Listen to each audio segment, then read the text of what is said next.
საქმიანი დილას ვიწყებთ ტელეპირველზე ბიზნეს მედია საქართველოს გუნდის წევრებთან ერთად. ვიცე-პრემიერის რეგიონული განვითარებისა და ინფრასტრუქტურის მინისტრის მაია წკიტიშვილის ინფორმაციით, ანაკლის განვითარების კონსორციუმს ახალი ინვესტორი ჯერჯერობით მათთვის არ წარუდგენია. წკიტიშვილისთვის დახურულია ის თემაც, რომელთაც კონსორციუმი პორტის მშენებლობის გადარჩენის შესაძლო ვარიანტებს შორის ევროკავშირთან პარტნიორობით კონტრაქტის დასახურად საჭირო დაფინანსების მოძიებას განიხილავს. ფინანსთა მინისტრის მოადგილის გიორგი კაკაურიძის შეფასებით, მიმდინარე წელს ინფრასტრუქტურული პროექტების ათვისების მხრივ მდგომარეობა გაცილებით უკეთესია, ვიდრე ეს წინა წლებში იყო. მედიასთან მან თქვა, რომ მიმდინარე წელს ასათვისებელი 700 მილიონი ლარი დარჩა. მინიმალური ხელფასის გადახედვის მოთხოვნა უფრო აქტუალური ხდება პროფკავშირების შემდეგ ახალი ინიციატივით ბექანაცრიშვილი გამოდის. მან პარლამენტში კანონპროექტი დაარეგისტრირა, რომლის თანახმადაც მინიმალური ხელფასის ოდენობა ყოველ წელს მთავრობამ უნდა განსაზღვროს და ის საქსტატის მიერ წინა წლის მეორე კვარტალში დადგენილი საშუალო ანაზღაურების 45%-ზე ნაკლები არ უნდა იყოს.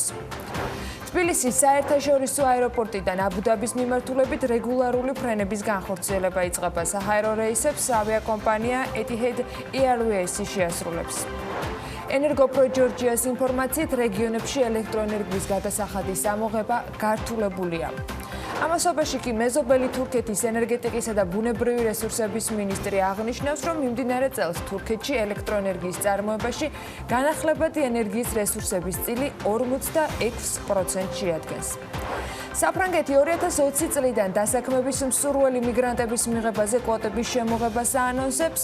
შრომის მინისტრის მურიელ პენიკოს განცხადებით, კვოტების სისტემა 2020 წლის ზაფხულიდან ევროკავშირის არაწევრი ქვეყნების მოქალაქეებს საფრანგეთში ლეგალური დასაქმების საშუალებას მისცემს. სამუშაოს ევროპაში მაძიებელთათვის საინტერესო ამბავია ეს უდაოდ, მით უმეტეს როგორც ჩანს, მათი რაოდენობა საქართველოდან არ არის მცირე. ოფიციალური მონაცემებით 2018 წელს უცხოეთში მყოფი საქართველოს 4566 მოქალაქის დეპორტირება მოხდა, მათი ნახევარზე მეტი ისრაელიდან და თურქეთიდან გამოძევებული მოქალაქეა. საქართველოდან წასულ ემიგრანტთა რაოდენობა გაიზარდა, ყველაზე მეტი ემიგრანტი კი რუსეთში იმყოფება. სხვათა შორის, ამ მონაცემის მიუხედავად, ბოლო წლებში საქართველოდან რუსეთში ჩასულ მოქალაქეთა რაოდენობა კლებულობს, ხოლო საქართველოს იმ მოქალაქეთა რაოდენობა, რომლებმაც რუსეთი დატოვეს, მზარდია.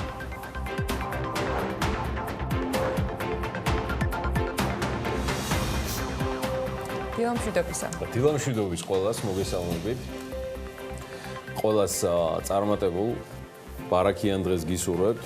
დღეს ხუთშაბათია, უკვე 7 ნოემბერია და ძალიან ბევრი თემა გვაქვს ასევე განსახილველი და კიდევ ველით სიახლეებს, რომელიც დღის განმავლობაში გახდება საფუძველი საიმისოთ, რომ BMG-მ ტელეპირველის და ცხადია თავისი სააგენტო საშუალებით მოგაწოდოთ ინფორმაციები. თუმცა დღევანდელი დილა, ნამდვილად ვერ წარმოვიდგენდი თუ Liberty ბანკი გახდებოდა ინსპირაცია ჩემი დღევანდელი შესავლისა, თუმცა ვადასტურებ რომ მოახერხეს და გეტყვით ახლა როგორც რა. მოკლედ Liberty-მ თავისი მომხმარებლებისთვის ახალი ლოიალობის პროგრამა, cashback-ი ამოქმედა. Cashback-ი ბაზარზე არსებული მსგავსი ლოიალობის პროექტებისგან სრულიად განსხვავებული და უპრეცედენტოა და მისი სარგებლობა იდეაში შეუძლია Liberty-ის ნებისმიერი ტიპის ბარათის მფლობელს. სპეციალურად შექმნილი საიტის Cashback-G-ის და ან აპლიკაციის მეშვეობით და ისარგებლებს შესაბამისად Cashback-ით და ფასდაკლებით. არაფერი განსაკუთრებული ამ ამბავში არ იქნებოდა და მომხმარებლები მიიღებდნენ ამ ინფორმაციას და იმედია გამოიყენებდნენ კიდევაც, როგორც Liberty-ის მომხმარებლები, რომ არა დასათაურება ამ აქციისა, რომელიც აი ასე ჟღერს, ეხლა ხედავთ კიდეც ეკრანზე, რასაცა გასცემ შენია. არც გენიალური რუსთაველის ეს სამონარიდი უნდა გვეუცხოოს იდეაში, რომ არა ბიძინა ივანიშვილის რამდენიმე დღის წინანდელი ინტერვიუ ანტრეპრენერისთვის, სადაც ის თავის საინვესტიციო ქველმოქმედებაზე საუბრობს და ცხოვრებისეულ ლაიტმოტივად ქველმოქმედების გაკეთებას სწორედ შოთა რუსთაველის ამ რეფერენს იმოწმებს. შემდგომ ეს ცხადი ატაცებული იქნა მისი მხარდაჭერების მიერ და სხვადასხვა სატელევიზიო ეთერებში ლამის ხარისხი დაიცვეს სამეცნიერო იმის გარჩევაში თუ რა ღრმა და ყოვლისმომცველი აზრები დგას მმართველი პარტიის თავმჯდომარის ამ სიტყვების და დამოკიდებულების უკან. იდეაში ლიბერტის გუშინდელი აქციის, რომელიც გაცილებით ძველია ვიდრე გუშინდელია, კეშბექის აქცია ადრე დაიწყო. დასათაურებაზეც აქვე შემოვიფარგლებოდი, რომ არა კიდევ ერთი გზავნილი, რაც ივანიშვილმა იმავე ინტერვიუში გააკეთა, თემა ეხება ბანკი ქართულ შესაძლო გაყიდვას, რასაც როგორც ერთადერთი დეკლარირებული ქართველი მილიარდერი ამბობს, რამდენიმე წელიწადია ცდილობს, თუმცა ამაო და დიახ, მხოლოდ ლიბერტი ბანკი იყო. ამასაც ვიმოწმებ ბიძინა ივანიშვილის ინტერვიუს. მზად ეყიდა ეს ბანკი, ანუ ქართულ, მაგრამ აქ ივანიშვილი არ უშვებს შანსს ხელიდან და ინტერვიუში ამბობს, რომ კეთილი და პატიოსანიო, არაფერი ლიბერტის შემოთავაზებაში ცუდი არ არისო. მთავარია ისეთი ბანკი გაკეთდეს, რომელიც რეალურად გაუწევს კონკურენციას არსებულ ორი დიდ ბანკის დომინაციას. ცხადია იგულისხმება საქართველოს ბანკი და TBC. ამ უკანასკნელის დამაარსებლებმა ცნობილი მოვლენების გამო, რომელიც სრულიად საჯაროდ წარიმართა, დატოვეს კიდეც ბანკის წარმომადგენლობითი სტრუქტურები. TBC რომ არც გეგმავს სხვა ბანკის შემოერთებას და მით უმეტეს ქართულ შეძენას, ამ კითხვაზე პასუხის მიღების შესაძლებლობა ვახტანგ ბუცხიკიძისგან გუშინ მედიას მიეცა. ჩვენ საკმაოდ ასე ვთქვათ მყარი პოზიციები გვაქვს საბაზრო ასე ვთქვათ ბაზრის წილებთან დაკავშირებით. არ ვფიქრობთ, რომ მომავალი რამდენიმე წლის განმავლობაში განვიხილოთ რაღაც შეძენები ამ მხრივ საკმაოდ ასე ვთქვათ კომფორტულ ბაზრის წილებს. ხო და ლიბერტის კეშბექის თემას რო დაუბრუნდეთ, რა მინდოდა მეთქვა ჩემო ბატონებო. ბატონ ბიძინა. ვიდრე ლიბერტის მთელი გუნდი, კრეატიული გუნდი. ვიდრე მთელი თქვენი ინტერვიუ არ დაუზეპირებია და შესაბამისად ვეფხისტყაოსანი ზედარ მიუყოლებია და ყველა საბანკო პროდუქტის ანონსირება და პლეისმენტი თქვენს მიერ იხსენებული შოთა რუსთაველის აფორიზმზე არაუგია ეგება და რა ვიცი თქვენი და ბანკის მეპატრონების ურთიერთობაში მეჩარევას არ ვაპირებ. ირაკლი რუხაძეს და მის პარტნიორებს გულისხმობ ლიბერტიში, ჩვენი ანგარიშები გვაქვს, მაგრამ ღირს აღნიშნათ, რომ ლიბერტის განახლებულ გუნდს უმაგრესად საინტერესო გზავნილი გამოუვიდა თქვენს მიმართ. დიახ, რასაც გასცემ შენიაო და ასე თუ გავაგრძელეთ და ჩვენი გზავნილები ავავსეთ რუსთაველის აფორიზმებით თუ ამონარიდებით, ეგ მთელი ეს კომუნიკაცია ვეფხისტყაოსნის მოტივებზე გავიდეს. ნამდვილად არ იქნება სუსტი საკომუნიკაციო ენა. თან ისევ თქვენ დაგესესხებით, რადგან ლიბერტიმ კეშბექის ეს აქცია რუსთაველის რეფრენის მხოლოდ პირველ ნაწილს მოიცავს. რასაც გასცემ შენიაო, ხო და თქვენს ინტერვიუს თუ დავესესხებით გიორგი შარაშიძესთან, იქ სრული ვერსიაა თქვენისეული ხედვისა ქველმოქმედებაზე. რაც არა დაკარგულიაო. მართლა ვუწონებ ლიბერტის გუნდს ამ გზავნილს მით უმეტეს გველს სახრელით ამოიყვანს ენა ტკბილად მოუპარე. სხვათა შორის ლიბერტის ამ დაანონსებულ ლოიალობის პროგრამაში 400-ზე მეტი პარტნიორი მომსახურების და სავაჭრო ობიექტია ჩართული და მათი რიცხვი ყოველდღიურად იზრდება და ლოიალობის ამ პროექტზე, რომელიც ჩემი შესავლის ინსპირაციად იქცა, ლიბერტის გუნდთან ერთად მუშაობდნენ კომპანიები Helix-ი, Wandio, Livingstone და Connect-ი, მოკითხვა და წარმატებები ყველას. ჩვენი პარტნიორებიც არიან ბევრნი, ნამეტანი ლიბერტული გამომივიდა შესავალი, მაგრამ ფეშქეს ძმებოდა დებო, დამსახურებულ მართლა ძალიან კარგი და მაგარი იყო. მინდა დავამშვიდო საზოგადოების ის ნაწილი, რომელიც ერთის მხრივ ეწინააღმდეგებოდა სასოფლო-სამეურნეო და ზოგადად მიწების გასხვისებას და განსაკუთრებით უცხოელებზე, შემდეგი ინფორმაციით, აგერ დილა ადრიან, ბოლო 4 წლის განმავლობაში, საუბარია 2015-18 წლის ჩათვლით, საქართველოში უცხოელების მიერ საკუთრების უფლებით რეგისტრირებული უძრავი ქონების 40% ამხანაგებო რუსეთის მოქალაქეებზე მოდის. ამის შესახებ მიგრაციის სამთავრობო კომისიის მიერ გამოქვეყნებულ ანგარიშია წარმოდგენილი. კერძოდ 2015-18 წლების ჩათვლით რუსეთის მოქალაქეებმა საქართველოში საკუთრებაში, აგერ ხედავთ, 15133 უძრავი ქონება დაირეგისტრირეს. მეორე ადგილზე ირანია, მესამეზე უკრაინა. დოკუმენტში ვკითხულობთ, რომ უცხოელთა მიერ საკუთრების უფლებით რეგისტრირებული უძრავი ქონების ძირითადად ბინებზეა საუბარი. რაოდენობა არის მნიშვნელოვნად გაზრდილი, ხოლო სასოფლო-სამეურნეო დანიშნულების მიწების საკუთრების უფლებით რეგისტრაციის შემთხვევები არის შემცირებული. და ამ ანგარიშის თანახმად ბოლო წლებში საქართველოს იმ მოქალაქეთა რაოდენობა, რომლებმაც რუსეთი დატოვეს, იზრდება. საინტერესოა ისიც, რომ დოკუმენტის მიხედვით საქართველოსდან რუსეთში ჩასულ საქართველოს მოქალაქეთა რაოდენობა კლებულობს. მე მგონია, რომ ეს ამბავი არ უნდა გავატაროთ. შეიძლება მარშიც კი მოვაწყოთ კვლავ საპროტესტო და არავითარ შემთხვევაში ხა სად გაგონილა, რომ ჩვენს მიწაზე, საუკუნოვანზე ამ ჩვენს, არ ვიცი, საოცარ მიწა-წყალზე და მასზე აგებულ შენობებში ვიღაცა რუსებს, ირანელებს, უკრაინელებს, გერმანელებს, არაბებს, ინდოელებს, ჰოლანდიელებს თუ ყაზახებს ჰქონდეთ ბინები. მე მგონი ეს აშკარად დაუშვებელია. ეს ხომ ჩვენს ძირძველ მიწაზე აშენებული სახლები და კორპუსებია, რომლებიც აეგრე რიგად ჩაბეტონებულად ამშვენებს ჩვენს გარემოს და ლანდშაფტს. თუმცა ეს იქით იყოს. მიწას რას უშვებით, ხალხო? და მიწა თუ არ გვემეტება, მგონია რომ არც ეს ბინები უნდა გავიმეტოთ. ნებისმიერ უცხო ტომელზე და იყოს მხოლოდ ქართველებისთვის, რომლებიც ჯერჯერობით და ბევრი წარსული თუ მიმდინარე მიზეზების გამო ერთ-ერთი ყველაზე ღარიბები ვართ საშუალო ევროპულ ქვეყანასთან შედარებით. და მე რა, რომ ასე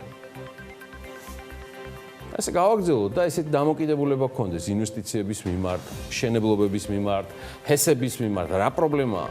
გაორმაგდეს იმპორტი ელექტროენერგიის რუსეთიდან, გავიდეს ყოველთვის საშუალოდ 50-60 მილიონი ჩვენი ქვეყნიდან. ოღონდ ემანდ ერთი შეგონებაც ჩემგან. მე ზედმეტად ნუ გაწუხებთ, ნურც ლარის გაუფასურება და ნურც ის, რომ ახალი ბიზნესები არ იქმნება. არავინ ამბობს, რომ აშენდეს ჰესი ისე, რომ მან დამანგრეველი გავლენა იქონიოს ბუნებაზე. არავინ ამბობს, რომ მშენებლობა მიმდინარეობდეს ბაღ-პარკების გაჩეხვის ხარჯზე. ან არქიტექტურული დამახინჯების, გნებავთ ლანდშაფტური დამახინჯების ხარჯზე.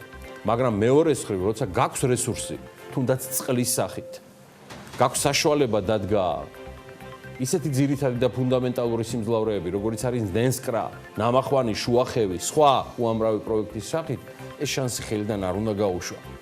თუ გათვლილი გაქვს იმაზე, რომ ეს დაუცველი ქვეყანა და მისი ხალხიც გამდიდრდეს. და თუ ამას არ ვაკეთებთ და ვამბობთ კორეელების მილიარდზე ვარს და ადგილობრივი ინვესტორების ნარატივს ვაწვევით, აგერ ჩემგან მეორე და საბოლოო შეგონება დღეს. უცხოური ინვესტიციები არ არის საჭირო მხოლოდ იმისთვის, რომ ქვეყანაში შემოვიდეს უცხოური ვალუტა, თანხები, რომელიც თავის მხრივ ასაზრდოებს ჩვენს ეკონომიკას. მის ერთ-ერთ ბარომეტრს ეროვნულ ვალუტას ლარს და უბრალოდ ზრდის ჩვენს საფინანსო და სხვა სექტორებს. თავარი რაც არის უცხოურ ინვესტიციებში მიზიდველი, ეს არის ახალი ცოდნა და ხედვები, რომელიც უმეტესწილად ყოველთვის და მუდამ დაჰყვება რეპუტაციულად მაღალ მომზადებულ პროექტებს და ინვესტორებს. ეს არის განათლება და ახალი იდეები, სრულიად ახალი რესურსი, რომელიც არ ჩანს და ისე ისხმება ქართული ეკონომიკის ფერხულში და პარალელურად მოაქვს ახალი მოძრაობა, ახალი სამუშაო ადგილები და საქმე. მათ შორის სრულიად ახალი ინვესტიციები, რომელიც დასაბამს გარდულად მისცემს კიდევ ახალს და აი ასე გრძელდება და არ ჩერდება. რადგან ამ მუსიკას და მოძრაობას ქვია ეკონომიკა და არავის არ აქვს უფლება თავისი მავნებლური შეხედულებებით დაარღვიოს მისი პოლიფონია. რადგან თუ ეს მუსიკა გაქრება ქვეყანაც, რომელიც ისედაც რამდენჯერმე დავკარგეთ და არ არსებობს ფასი მათ შორის პოლიტიკურიც, რომელსაც შეიძლება გადაჰყვეს საქართველო, რომელმაც ისედაც დიდი მინუსებიდან დაიწყო და ცდილობს დადოს შედეგი. ამიტომაც არის მოზიდული თითეული ევროცენტი და დოლარი მნიშვნელოვანი. იქნება ეს ლიბერთის 15 მილიონი ოპიკისგან თუ TBC ლიზინგის 9 მილიონი პროპარკოსგან. ამას გაფრთხილება და მოკითხვა სჭირდება ასევე საჯარო კომპანიებს, რომლებიც სულ 4-ია ლონდონის საფონდო ბირჟაზე. ისინი ფაქტიურად ონლაინ ინდიკატორები არიან უცხოური ინვესტიციების მოზიდვისთვის. სჭირდება გვერდში დგომა და მოკითხვა ქართულ ბიზნესებს, თეგეტა მოტორს და ჩირინას, რომლებიც აზერბაიჯანში მკვიდრდებიან ქართულ ბრენდად და მრავალი სხვა გეგმები აქვთ, მათ შორის რეგიონალური გაფართოების და არა უადგილო სიხარული მათი პრობლემებით. ეს საზოგადოებას ეხება პირველ რიგში. ჩვენი დამოკიდებულება ბიზნესის მიმართ უნდა შეიცვალოს გონით და პრაგმატიზმით და არა ემოციით ან ყველაზე ვარესი პოლიტიკური კონიუნქტურით. სავალუტო ფონდი კი ამასობაში მიიჩნევს, რომ სამხრეთ ამერიკის ერთ-ერთი პატარა ქვეყანა, გაიანა, სავარაუდოდ მომავალ წელს ეკონომიკური ზრდის რეკორდულ შედეგებს მიაღწევს. გაიანა დაახლოებით 780,000 მაცხოვრებლით სამხრეთ ამერიკის ჩრდილო-აღმოსავლეთ ნაწილში, კარიბის ზღვის სანაპიროზე მდებარეობს. ქვეყანა ბრაზილიას, სურინამსა და ვენესუელას ესაზღვრება. ბლუმბერგის საერთაშორისო სავალუტო ფონდზე დაყრდნობით იტყობინება, რომ 2020 წელს, როცა ჩვენთან დავხოცავთ ერთმანეთს საპარლამენტო არჩევნებზე, გაიანას ეკონომიკურმა ზრდამ შესაძლოა 86% შეადგინოს. და მსოფლიოს გიგანტურ ჩინეთის ეკონომიკის ზრდის ტემპს 14-ჯერ გადააჭარბოს. ამბობენ, იქაური მმართველი პარტიის მთავარი მესიჯ ბოქსი იქნება ჩინეთსაც ვაჯობეთო.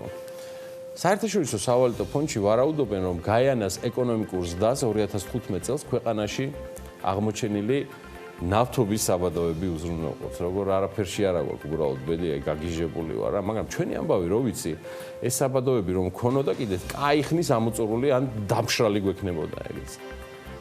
მოკლედ წინასწარი გათვლებით 2024 წლისთვის ქვეყნის მთლიანი შიდა პროდუქტი $15 მილიარდ მიაღწევს. გაიანაზე ვლაპარაკობ, რაც თითქმის 4,5-ჯერ მეტია 2018 წლის მონაცემებში. 2019 წლის მსოფლიო ყველის დაჯილდოებაზე პირველი ადგილი ორეგონში წარმოებულმა ლურჯმა ყველმა Rouge River Bloom დაიკავა. მსოფლიო ყველის დაჯილდოების 32 წლიანი ისტორიის განმავლობაში ეს ამერიკული ყველის გამარჯვების პირველი შემთხვევა იყო. აგათმა ეტყობა ჩვენი სულგუნის და სხვა ამბები არ იციან. მოკლედ Rouge River Bloom 42 სხვადასხვა ქვეყნიდან წარმოდგენილ 3,800 ყველს გაუწია კონკურენცია. და მათი კომპანიის თუ ქარხნის დირექტორის განცხადებით, რომელსაც სხვათა შორის კომპანიის დასახელების გამო მისტერ ლურჯსაც უწოდებენ და საერთოდ არ უტყდება ეს ამბავი, მისტერ ლურჯს უწოდებენ.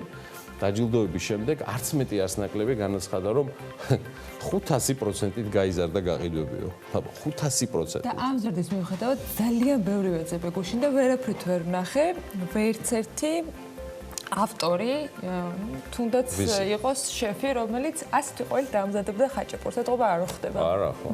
მაგას სპეციალურად რაღაცებს იყენებს. მოკლედ, ვიდრე ბიზნეს სიახლეებს გადავალთ, მაინც ვეცადე რომ რაღაც ქართულთან დამეკავშირებინა ეს ყველაფერი, მაგრამ არ გამოვიდა. რატო, ეს ქართულია ეხლა რასაც მოყოლდა. ემირეთს. ბლურივერი, ბლურივერი არა, ბლურივერი. მაგრამ ჩვენებური ამბები ძალიან კარგი გვაქვს. ავიაკომპანია ემირატსი ქართულ თანამშრომლებს ეძებს და როგორც არაბული გადამზიდვის ოფიციალურ ვებგვერდზე ნახავთ, ამისათვის კომპანია დედაქალაქში ბილთმორში 20 ნოემბერს დასაქმების ღია კარის დღეს მართავს. როგორც კომპანიის ვებგვერდზე წაიკითხავთ, დასაქმების მსურველები უნდა იყვნენ პოზიტიურები, თავდაჯერებულები, მეგობრულები, ქონდეთ სხვისი დახმარების სურვილი, მინიმალური ასაკობრივი ზღვარი კი 21 წელია. ჩვენ კარიბის ეკიპაჟს ვაკომპლექტებთ, თუ თქვენ იზიარებთ ჩვენი კომპანიის ღირებულებას და გსურთ ჩვენს მგზავრებს გაუზიარებთ ჩვენთან ფრენის საუკეთესო გამოცდილება, ასევე თუ მზად ხართ უზრუნველყოთ უზადო სერვისი 10 კილომეტრის სიმაღლეზე, შევხვდეთ ჩვენს რეკრუტთა გუნდს თბილისში ორგანიზებულ ღია კარის დღეზე. აი ასე გვეპატიჟება ემირატი თავისი ოფიციალური გვერდიდან ამ მიმართულებით დასაქმების მსურველებს. ამასთან ემირეთში სტიუარდესობის მსურველის შემდეგ კრიტერიუმს უნდა აღმოყოფილდეს, მინიმალური სიმაღლე 160 სანტიმეტრი უნდა იყოს, ფეხის წვერებზე დგომისას ხელებაწეული 212 სანტიმეტრს უნდა აღწევდეთ, აუცილებელია საშუალო სკოლის ატესტატი და ინგლისური სრულყოფილი ცოდნა. ამას გარდა ერთ-ერთი მთავარი მოთხოვნა არის ისიც, რომ აპლიკანტს კომპანიის უნიფორმის ტარებისას სტატუ არ უნდა უჩანდეს. მოკლედ, დაფიქრება ამ თემაზე შეიძლება და რადგან ავიაციის თემატიკით დავიწყეთ, აქვე იმასაც გეტყვით, რომ სიახლეებია თბილისის საერთაშორისო აეროპორტში. გუშინ პირველად შეასრულა ირლანდიულმა ლოუ-კოსტერმა რეინიერმა საქართველოს მიმართულებით რეგულარული პირველი რეისი. ფრენა მილანის ბერგამოს საერთაშორისო აეროპორტიდან თბილისის საერთაშორისო აეროპორტის მიმართულებით განხორციელდა და ეს მხოლოდ დასაწყისია. როგორც ვიცით, ირლანდიური დაბალბიუჯეტიანი ავიაკომპანია თბილისისა და ქუთაისის მიმართულებით რეგულარული რეისების შესრულებას იწყებს. ეკონომიკის და მდგრადი განვითარების სამინისტროს სამოქალაქო ავიაციის სააგენტოს მიერ კი ავიაკომპანიას რეგულარული საჰაერო მიმოსვლის განხორციელების ნებართვა 2019 წლის 24 ოქტომბრიდან აქვს მინიჭებული. და ეს ყველაფერი არ არის. კიდევ ერთი ავიაკომპანია ემატება ტავ-ჯორჯიას ოპერირების სივრცეს. 2020 წლის მარტიდან ავიაკომპანია Etihad Airways-ი ფრენებს განახორციელებს აბუ-დაბი თბილისის მიმართულებით. ზაფხულის სეზონზე პირდაპირ რეისები იქნება ყოველდღიურად Airbus 321 ტიპის საჰაერო ხომალდებით და 2013 წლიდან უნდა შეგახსენოთ, რომ Etihad Cargo თბილისის საერთაშორისო აეროპორტში ჯერ მხოლოდ სატვირთო გადაზიდვებს ახორციელებდა.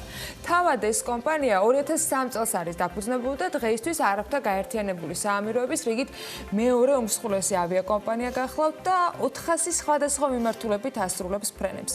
როგორც გითხარით, გაზაფხულიდან უკვე მარტიდან ამ ჩამონათვალს ემატება თბილისიც და თანაც ტურისტულ სეზონზე ყოველდღიურად. აი ესე სულ ფრენით მივედით ბიზნეს სიახლეების ბლოკამდე და მოდი დავიწყოთ სხვა არანაკლებ საინტერესო ამბები გვაქვს.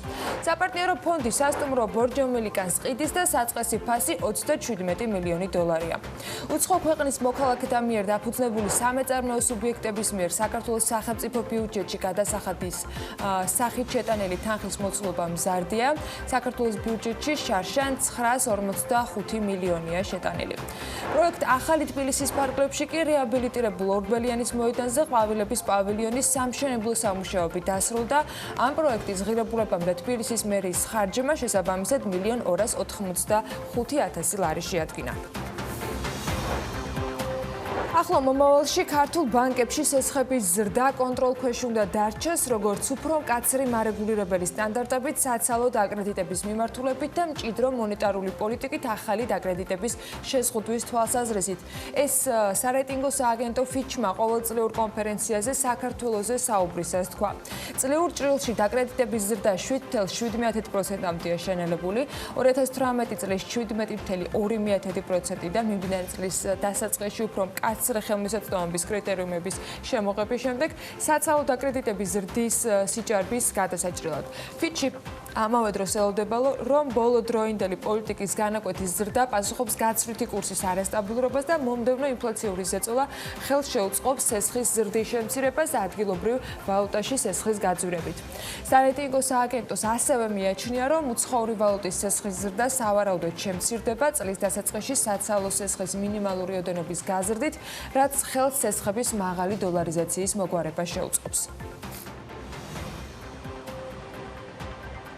შანხაის იმპორტის ექსპოზე კი ჩინურმა სადისტრიბუციო კომპანიებმა საქართველოს მწარმოებლებისა და მათი პროდუქციის მიმართ ძალიან დიდი ინტერესი გამოიჩინეს. ეს თქვა ეკონომიკისა და მდგრადი განვითარების მინისტრმა, რომელიც ჩინეთში ვიზიტის ფარგლებში შანხაის საერთაშორისო იმპორტის გამოფენას სტუმრობდა და საქართველოს პავილიონი ქართული კომპანიების სტენდებით წარმოადგინა. ეკონომიკისა და მდგრადი განვითარების სამინისტროს ინფორმაციით, შანხაის იმპორტის რიგით მეორე ექსპოზე უკვე მეორედ არის საქართველოს წარმოდგენილი, ამჯერად ადგილობრივი დისტრიბუტორებისა და დამთვალიერებლებისათვის სტენდები 33 კომპანიამ წარმოადგინა. მათი დიდი ნაწილი ღვინის მწარმოებელია, რომელიც 2018 წლის მაჩვენებით იმაზე მეტყოლებს, რომ ქართული ღვინის მესამე მსხვილი საექსპორტო ბაზარი რუსეთის და უკრაინის შემდეგ სწორედ ჩინეთია. განსაკუთრებით მას შემდეგ, რაც 2017-ში ამოქმედდა თავისუფალი ვაჭრობის შეთანხმება საქართველოსა და ჩინეთს შორის, ჩვენი ექსპორტი არის საკმაოდ გაზრდილი და დივერსიფიცირებული და აი ეს ექსპო შანხაიშიც უჩვენებს ძალიან მაღალ ინტერესს ჩინური ბაზრის მხრიდან, ჩინური დისტრიბუტორების მხრიდან ჩვენი კომპანიების, ჩვენი ნაწარმის მიმართ. ანაკლის კონსორციუმს ახალი ინვესტორი ჯერჯერობით არ წარმოუდგენია, თუმცა საქართველოს მთავრობასა და ანაკლის სპორტის განმახორციელებელ კომპანიას შორის კომუნიკაცია გრძელდება. ამის შესახებ რეგიონული განვითარებისა და ინფრასტრუქტურის მინისტრმა თქვა. მაია ცკიტიჩვილმა გუშინვე განმარტა, აპირებს თუ არა სახელმწიფო ანაკლის სპორტის მშენებლობისათვის საჭირო სესხის გარანტულად გამოსვლას. თემა მთავრობისათვის, როგორც აღმოჩნდა, დახურულია. ცკიტიშვილი ამბობს, რომ კითხვაზე მათ პასუხი გაცემული აქვთ და არ გეგმავენ კომერციული რისკების საკუთარ თავზე სახელმწიფომ აიღოს. უფრო ნათელი რომ გახდეს რაზეა საუბარი, შეგახსენებთ, რომ ანეკლიის განვითარების კონსორციუმს სპორტის პირველი ფაზის მშენებლობისათვის 400 მილიონი დოლარის სესხის საერთაშორისო ბანკებისგან აქვთ, თუმცა მათ თავიანთი დათქმა აქვთ ამის გასაცემად. გასულ კვირამდე ამ საკითხის ფორმულირება ხდებოდა ასე, რომ ბანკები ითხოვდნენ სახელმწიფო ყოფილიყო კომერციული რისკების დამზღვევი. რამდენიმე დღის წინ ანეკლიის განვითარების კონსორციუმის პარლამენტში სტუმრობისას ეს სქემა ასეთი ფორმით ჩამოყალიბდა. ბანკები ითხოვენ 400 მილიონი დოლარის სესხის უზრუნველსაყოფად 150 მილიონი დოლარის გარანტიას. აქედან 50 მილიონის გაცემაზე თანხმობა აქვს ევროკავშირს, იმისათვის რომ გარანტიად ჩაუდგეს, 50 მილიონს თავად კონსორციუმი იღებს და 50 მილიონის თანამონაწილეობას უკვე სახელმწიფოსგან ითხოვენ. კონსორციუმში განმარტავენ, რომ ეს სესხის უზრუნველსაყოფად საკმარისი იქნება და შესაძლოა ეს თანხა საერთოდაც არ დაიხარჯოს. მიუხედავად ამისა, მთავრობისათვის ეს შეთავაზება მაინც მიუღებელია და გუშინ მაიაცკიტიშვილმა თქვა, რომ ამ საკითხზე მსჯელობა აღარ იქნება.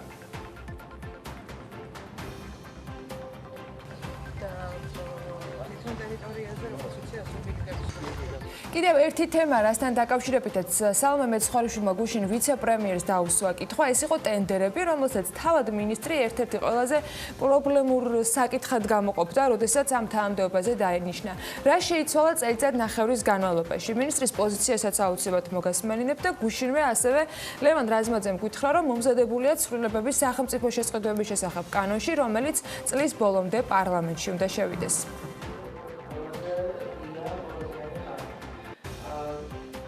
თავარი შედეგი, რასაც თქვენ თვითონ ბრძანებთ, არის თუნდაც ის, რომ დღეს არ გვაქვს საუბარი და არ ვსაუბრობთ.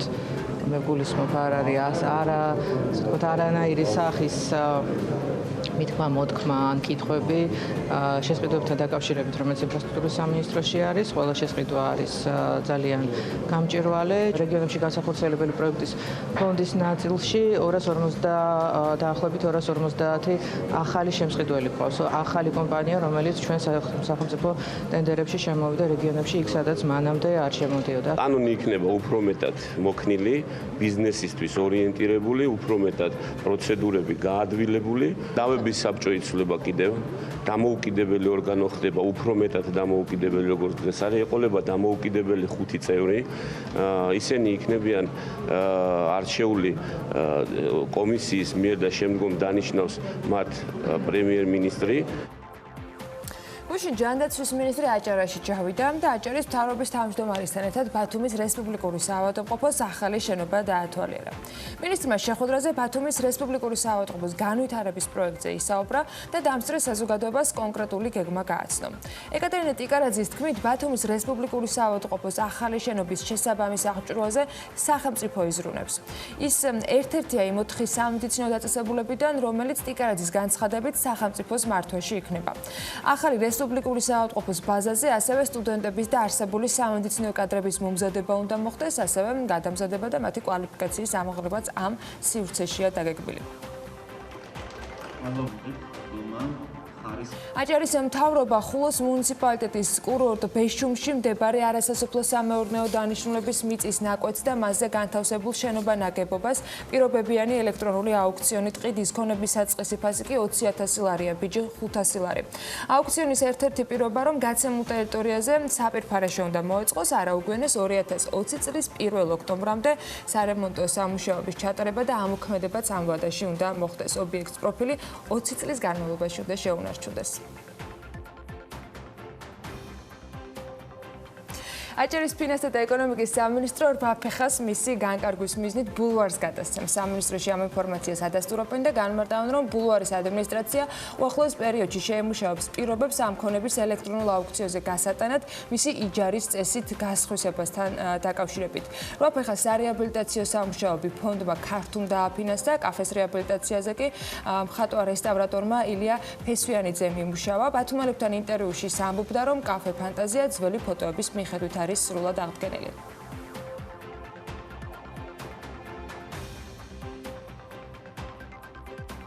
ეკონომიკისა და მდგრადი განვითარების სამინისტრო ინოვაციებისა და ტექნოლოგიების სააგენტო ტექ-3-ს მასპინძლობს ორდღიანი ღონისძიება ტექნოპარკში უკვე მეორე ტარდება 2018 წელს მიღწეული შედეგების გათვალისწინებით კი 2019 წელს დაგეგმებულმა ღონისძიებამ საერთაშორისო ხასიათი შეიძინა და მასში მეზობელი ქვეყნების წარმომადგენლებიც იქნებიან ჩართულები. სამიტის მიზანია რომ მონაწილე ქვეყნებს შორის თანამშრომლობის გაღრმავება ინოვაციური ეკოსისტემის განვითარებისათვის, გამოცდილების გაზიარებისათვის და პოტენციურ პარტნიორებთან დასაკავშირებლად შედგეს. ეს ღონისძიება გაიმართება სტარტაპ ბათლის ფარგლებში, გამარჯვებული სტარტაპები კი უფასო აქსელერაციის და ინკუბაციის პროგრამას პოლონეთსა და აზერბაიჯანში გაევლიან. BBC-მ საქართველოში კრიპტოვალუტის წარმოებასთან დაკავშირებით აუდიო რეპორტაჟი მოამზადა. ბრიტანული გამოცემის ჟურნალისტი ამ მიზნით საქართველოშიც იმყოფებოდა და მან მშენებარე ჰიდროელექტროსადგურები და კრიპტოვალუტის წარმოებელი დატა ცენტრები მოინახულა. ესაუბრა ეკონომიკის ministrსაც, ასევე გაესაუბრა ადგილობრივ მოსახლეობას და გარემოს დამცველი ორგანიზაციების წარმომადგენლებს ჰიდრორესურსების წარმოების და კრიპტოვალუტის მოპოვების ზრდის თამდევ რისკებზე. ნათია თუნაუამ BBC-სთან ინტერვიუს დროს საქართველოს ეკონომიკურ პოტენციალზე გააკეთა აქცენტი, რომელიც ქვეყანას ელექტროენერგიის ექსპორტის კუთხით აქვს. მან ელექტროენერგიის სფეროში განხორციელებულ და დაგეგმილ რეფორმებზე ისაუბრა, მედიასთან და განახლებადი ენერგიის მნიშვნელობას გაუსვა ხაზი.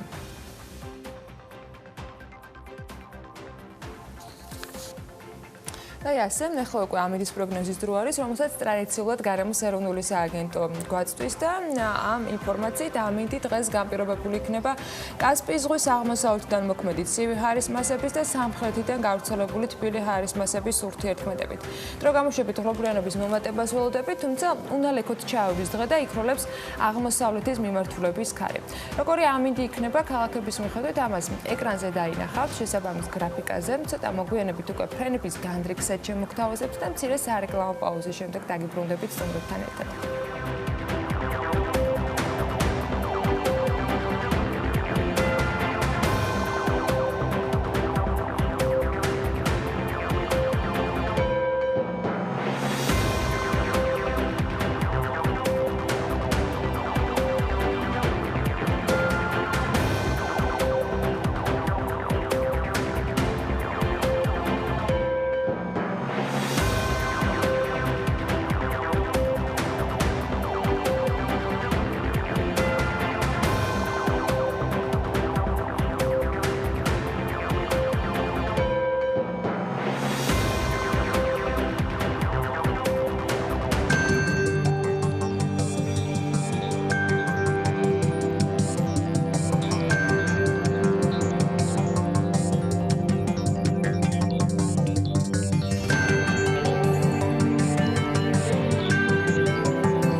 საქართველოს მთის კურორტების განვითარების კომპანიამ პარტნიორების ხელშეკრულება გააფორმეს. ეს შეთანხმება კომპანიებს შორის სამწყიან თანამშრომლობასა და მთის კურორტების მომავალი გეგმის ერთობლივად განხორციელებას ითვალისწინებს.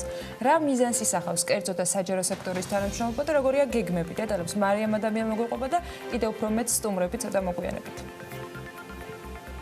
მთის კურორტების ციფრული პლატფორმების გაძლიერება, საერთო მარკეტინგული და საკომუნიკაციო სტრატეგიის განხორციელება, საერთაშორისო მასშტაბით საქართველოს მთის კურორტების ცნობადობის გაზრდა, ონლაინ გაყიდვების გაზრდა და ფინანსური ოპერაციების გამარტივება. ეს იმ მიმართულებების ძირითადი ჩამონათვალია, რომლებიც TBC ბანკისა და საქართველოს მთის განვითარების კომპანიის თანამშრომლობის შედეგად განვითარდება. პარტნიორებს შორის ხელშეკრულება უკვე გაფორმებულია და გეგმის ერთობლივი განხორციელებაც დაწყებულია. ანუ თანამშრომლობის შედეგად გაუმჯობესდება არსებული სერვისები და დაინერგება ახალი ტექნოლოგიები კურორტებზე. 3 წლიანი კონტრაქტი საშუალებას იძლევა იმას, რომ უფრო მეტი ვადა ავიღოთ პროექტების შესასრულებლად, დიდი პროექტების შესასრულებლად, საკმაოდ ამბიციური გეგმები გვაქვს და დარწმუნებული ვართ, რომ TBC-სთან ერთად უფრო სწრაფად და უფრო მეტი სიახლის დანერგვას შევძლებთ. მეგობრობას ვეძახით ჩვენ ამას თის კურორტების განვითარების კომპანიასთან, რომელიც ძალიან ბევრ ამას გულისხმობს, მაგრამ მე გამოყოფ ორ კონკრეტულ რაღაცას, რაც გონია, რომ ძალიან მნიშვნელოვანია და TBC რაშიც ძალიან დიდ წვლილს შეიტანს. პირველი ეს არის თვითონ ამ კომპანიის მიზნის პოპულარიზაცია, იმიტომ რომ მიზანი არის ძალიან საამაყო და მნიშვნელოვანი, რაც არის თის კურორტების პოპულარიზაცია და მათი თის კურორტების ინფრასტრუქტურის და ასე შემდეგ კეთილმოწყობაზე ზრუნვა და ჩვენ სწორედ ამაში დაუდგებით გვერდში, რომ სწორედ ამის პოპულარიზაცია მოვახდინოთ და გავზარდოთ საიმიჯო ფონი თის კურორტების, როგორც ქვეყნის შიგნით, ისე ჩამოსვლელი ხალხისთვის და მეორე, რაშიც ძალიან დავეხმარებით, ეს არის გაციფრულებაში, ანუ ინოვაციურ მეთოდებს მოვიფიქრებთ იმისთვის, რომ ხალხმა უფრო მარტივად გადაიხადოს ან მიიღოს სხვადასხვა ტიპის მომსახურება. 3 წლიანი თანამშრომლობის მიზანი სამთო სათხილამურო კურორტების პოპულარიზაცია და პოზიციონირებაა, როგორც ადგილობრივ, ისე საერთაშორისო ბაზრებზე. ჩვენ უკვე დიდი ხანია თანამშრომლობთ მთის კურორტების განვითარების კომპანიასთან. დღეს კიდევ 3 წლით გავაგრძელებთ ეს ხელშეკრულება და ეს იქნება კარგი მომზადება 2023 წლის მსოფლიო ჩემპიონატისათვის. 2019 წლის ჩათვლით ზამთრის სეზონზე 4-ვე კურორტზე ვიზიტორების რაოდენობა 578%-ით გაიზარდა, ხოლო ზაფხულში 654%-ით. ძირითადი ინფრასტრუქტურული სამუშაოები ზამთრის სეზონისთვის მზადებასთან ერთად 2023 წლის სათხილამურო და სნოუბორდის მსოფლიო ჩემპიონატს უკავშირდება. ბაკურიანში ახალი დიდველის ტერიტორიაზე შენდება 3 ახალი საბაგირო. ეს და სხვა ყველა პროექტი, რომელიც ფრისტაილის მსოფლიო ჩემპიონატისთვის განხორციელდება კურორტს, ახალ სიცოცხლეს შემატებს და შექმნის დასვენების მრავალფეროვან შესაძლებლობებს ზამთრის სპორტული სახეობების მოყვარულებისთვის. კი ბატონო, ასეა. ვახტანგ ბუცხვიგიძემ დააკონკრეტა, ეს არის ურთიერთობის და საქმიანი ურთიერთობის გაგრძელება შემდეგი 3 წლით, რადგან ამ ურთიერთობას დასაბამი გაცილებით ადრე მიეცა. მარიამს ყოველ შემთხვევაში ადამიანს მადლობა სიუჟეტისთვის და ვიდრე ჩვენ ზამთრის საკურორტო სეზონს გახსნილად გამოვაცხადებდეთ ამ პარტნიორობაში და თბილ ურთიერთობებში სხვები არათებობთ ამ ურთიერთობებს და გადავწყვიტეთ, რომ ნიკა ქურდიანი, TBC-ის გენერალური დირექტორის მოადგილე და თეიმურაზ გამსემიძე, თის კურორტების განვითარების კომპანიის დირექტორი მოვიწვიოთ დილიდან საქმიანი დილის სტუდიაში. დილა მშვიდობის. მშვიდობის საქმიანი დილის მაყურებელს. დიდი მადლობა. დასაბამი ნიკა მართლა გაცილებით ადრე არის. მე მგონი ეს ეხება გამისწორებს თაზო საუბარი არის იმ პერიოდზე, როცა მთის კურორტების განვითარების კომპანიამ ბაკურიანიც, ასე ვთქვათ, დაიმატა აი ამ პერიოდზე, როცა TBC ჩაერთო ამ ფერხულში. სიახლე ამ ყველაფერში ის არის, რომ ეს ყველაფერი გრძელდება კიდე შემდეგი 3 წლის განმავლობაში. რა არის ეს TBC-ისთვის? მოდი უფრო მეტი ვიდრე სინქრონში თქვი. სიახლე პირველში ვიტყვი, რომ 2015 წლიდან მიახლოებით დაიწყო, მაშინ რამოდენიმე პროექტი განახორციელეთ ერთად, მაგალითად მულტისკის პროექტი იყო, ეს გადახდა ელექტრონული რო ხდებოდა, თქვათ, აბონემენტის ყიდვის, თუნდაც ონლაინით შეიძლება ამის გაკეთება, მე მობილ ბანკში ჩავაშენეთ და ასე შემდეგ. და იყო კიდე რამოდენიმე ტიპის პროექტი. ეხლა გავაფორმეთ გენერალური ხელშეკრულება, ესე რომ თქვათ, სადაც თქვით, რომ ჩვენ ვართ მათი მთავარი მხარდამჭერი და მეგობარი, იმიტომ რომ ჩვენ ძალიან კაი პრაქტიკა გვაქვს, ყველამ ვიცით ეს როგორი პრაქტიკა აქვს TBC ბანკს, TBC ჯგუფს, რაგბისთან და რაგბის კავშირთან და იქ ძალიან ბევრი საქმე გავაკეთეთ ერთობლივად და სწორედ პოპულარიზაციაში და ჩვენ ვფიქრობთ, რომ ეგეთივე თუ უფრო დიდი მასშტაბის არ უნდა იყოს ეს, იმიტომ რომ მთის კურორტების ეხა ციფრების ვნახით, ხო 500-600%-ით არის გაზრდილი, რა ვიცი, სტუმრების რაოდენობის და თვითონ აი მთელი თემის და ძალიან ჭირდება მე მგონი ხარდაჭერა ისეთი კერძო სექტორის მოთამაშეებისგან, როგორც არის TBC და თქვა სხვების თუ ჩაერთვებიან. ანუ ანალოგის გავლება იგივე როგორც რაგბიზე მხარდამჭერები ხარ, ეგეთივე მასშტაბის გვინდა რომ გავაკეთოთ და მსგავსია რა, ანუ აქაც იგივე მასშტაბის კოოპერაციას ვფიქრობთ. ვალდებულება ცუდი სიტყვაა, მაგრამ რა ტიპის აი თქვენ მხარეს ამ შემთხვევაში ამ ურთიერთობის ფარგლებში რა ვალდებულებები არ მინდა სიტყვა გამოვიყენო რა პარტნიორული რა არის შინაარსი? შინაარსი არის მატერიალური და არამატერიალური ხარჯები რა. ანუ მატერიალური რა თქმა უნდა თანხაში ითარგმნება, რომელიც მე უკვე თაზოს მხარეს ითარგმნება კონკრეტულ აქტივობებში და არამატერიალური ხდება მარკეტინგულ და არამარკეტინგულ ციფრულ და ძალიან ბევრ ერთობლივ რაღაც კოოპერაციაში, რომელიც ხელს შეუწყობს ამ ერთობლივ პროექტს.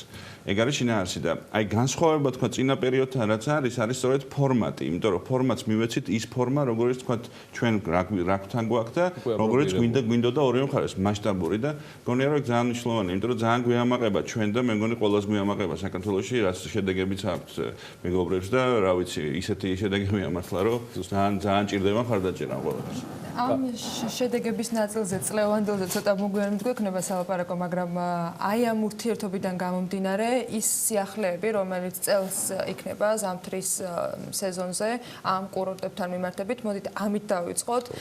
რა კომფორტები შეიძლება რომ გაჩნდეს ამ თანამშრომლობიდან გამომდინარე, თქვენ რა გაქვთ მომზადებული, რა დაახვედრეთ თქვათ ამ პარტნიორობას და როგორი იქნება ტურისტებისათვის წლევანდელი შეთავაზებები? მოდით დავიწყოთ იმით, რაც უკვე ვახსენეთ, რომ ტიბისისთან გვაქვს საკმაოდ წარმატებული გამოცდილება.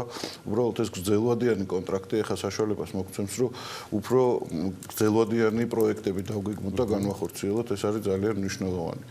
ვალდებულებებს და უფლებებს რაც შეეხება, ზუსტად იმიტომ არის ტიბისისთან ჩვენი მეგობრობა კომფორტული ჩვენთვის, რომ საერთო მიზანი გვაქვს, ერთნაირად ვხედავთ განვითარების პერსპექტივას და ამიტომ ძალიან კომფორტული იქნება ჩვენთვის მათთან ერთად მუშაობა. უშუალოდ პროდუქტს რაც შეეხება, ძალიან მალე გამოჩნდება პირველი შედეგები ჩვენი კოლაბორაციის, თუმცა რამოდენიმე ისეთი პროექტი გვაქვს, რომელსაც გარკვეული პერიოდი დაჭირდება იმისთვის, რომ მომხმარებელმა სრულად აღიქვას ის კომფორტი, რასაც ჩვენ დამატებით შევთავაზებთ ერთობლივად. და წინასწარ დაანონსება არ მინდა, თუმცა ვიტყვი დაახლოებით ეს რა შეეხება, ეს შეეხება გადახდების უფრო მოქნილ სისტემას, ეს შეეხება ყველა იმ კომფორტს, რაც შეიძლება საქართველოს მოქალაქე თუ უცხოელ ტურისტს, პოტენციურ დამსვენებელს ჰქონდეს საზღვარგარეთიდან ონლაინ სისტემებიდან გამომდინარე. გულისხმობ იმას, რომ მოგეხსენებათ ძალიან რთულია და ბევრი ხნით ადრე იწყებს ტურისტი დაგეგმოს თავისი შვებულების თუ დასვენების და სრულად ჭირდება მას ინფორმაცია ყველა მიმართულებით იმ კურორტის შესახებ, სადაც აპირებს რომ გაატაროს თავისი შვებულება. ამიტომ ჩვენ შევეცდებით ყველანაირად, რომ ეს ციფრული ონლაინ სისტემა მაქსიმალურად მოქნილი და მორგებული იყოს ტურისტზე. დღეს აი სრული პაკეტის შედგენამდე ის იმისათვის, რომ ტურისტი, რომელიც დაგეგმოს საქართველოში გაატაროს ზამთარი და შეეძლოს თქვა დისტანციურად ყველაფერი ფაქტობრივად იღოს და აქ ჩამოვიდეს მხოლოდ იმისათვის, რომ დაისვენოს და ბოლომდე ისიამოვნოს ადგილზე ამ არაჩვეულებრივი ბუნებით და იმ დასვენებით, რომელიც მას აქვს განსაზღვრული. რა პროცენტი და წილი გაქვთ გაციფრულებული დაახლოებით, აი რა რჩება მერე ადგილზე სამუშაო? ესე პროცენტულად თქმა ძნელია, თუმცა შემიძლია ვაღიარო, რომ ეს არის ძალიან დაბალი პროცენტი. ეხლა ვიწყებთ პრაქტიკულად ონლაინ სისტემებზე გადასვლას.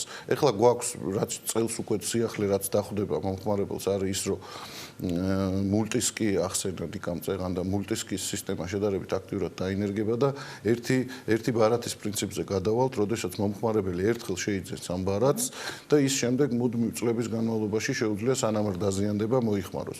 რა თქმა უნდა, სრული შემთხვევაში შეიძლება ჩააბაროს უკან და დაიბრუნოს ის გადახდილი თანხა, თუმცა ეს არ იქნება კომფორტული, იმიტომ რომ ერთხელ შეიძენს ბილეთს, ამ ბილეთს შეიყვანს ვებგვერდზე და შემდეგ უკვე სისტემატურად შეუძლია ონლაინ განაახლოს თავისი ბარათი ნებისმიერი ფორმით და ეს არის ძალიან საინტერესო, იმიტომ რომ ჩვენი ერთ-ერთი სუსტი წერტილი, რომელიც იყო წლების განმავლობაში, იყო სალაროსთან რიგი, განსაკუთრებით პიკურ პერიოდებში და ეხლა ყველა აქცენტს გავაკეთებთ იმაზე. იყავთ შერჩეული, რომ ამათ ონლაინ მიმართულებით. კი, ჩვენი ძირითადი მიმართულება იქნება ის ერთ-ერთი, რომ სალარო ადამიანს საერთოდ აღარ დაჭირდეს და იყოს ყველაფერი ტელეფონის საშუალებით, ყველა ეს დავამატებ შეიძლება ანუ პარტნიორებზე მადლობა კომენტარისთვის. შევესწრებით ყველანაირად გავაციფრულოთ და გავაონლაინოთ და გავაინოვაციუროთ, მაგრამ მე დავეწირავ სიახლეებს რომელზეც.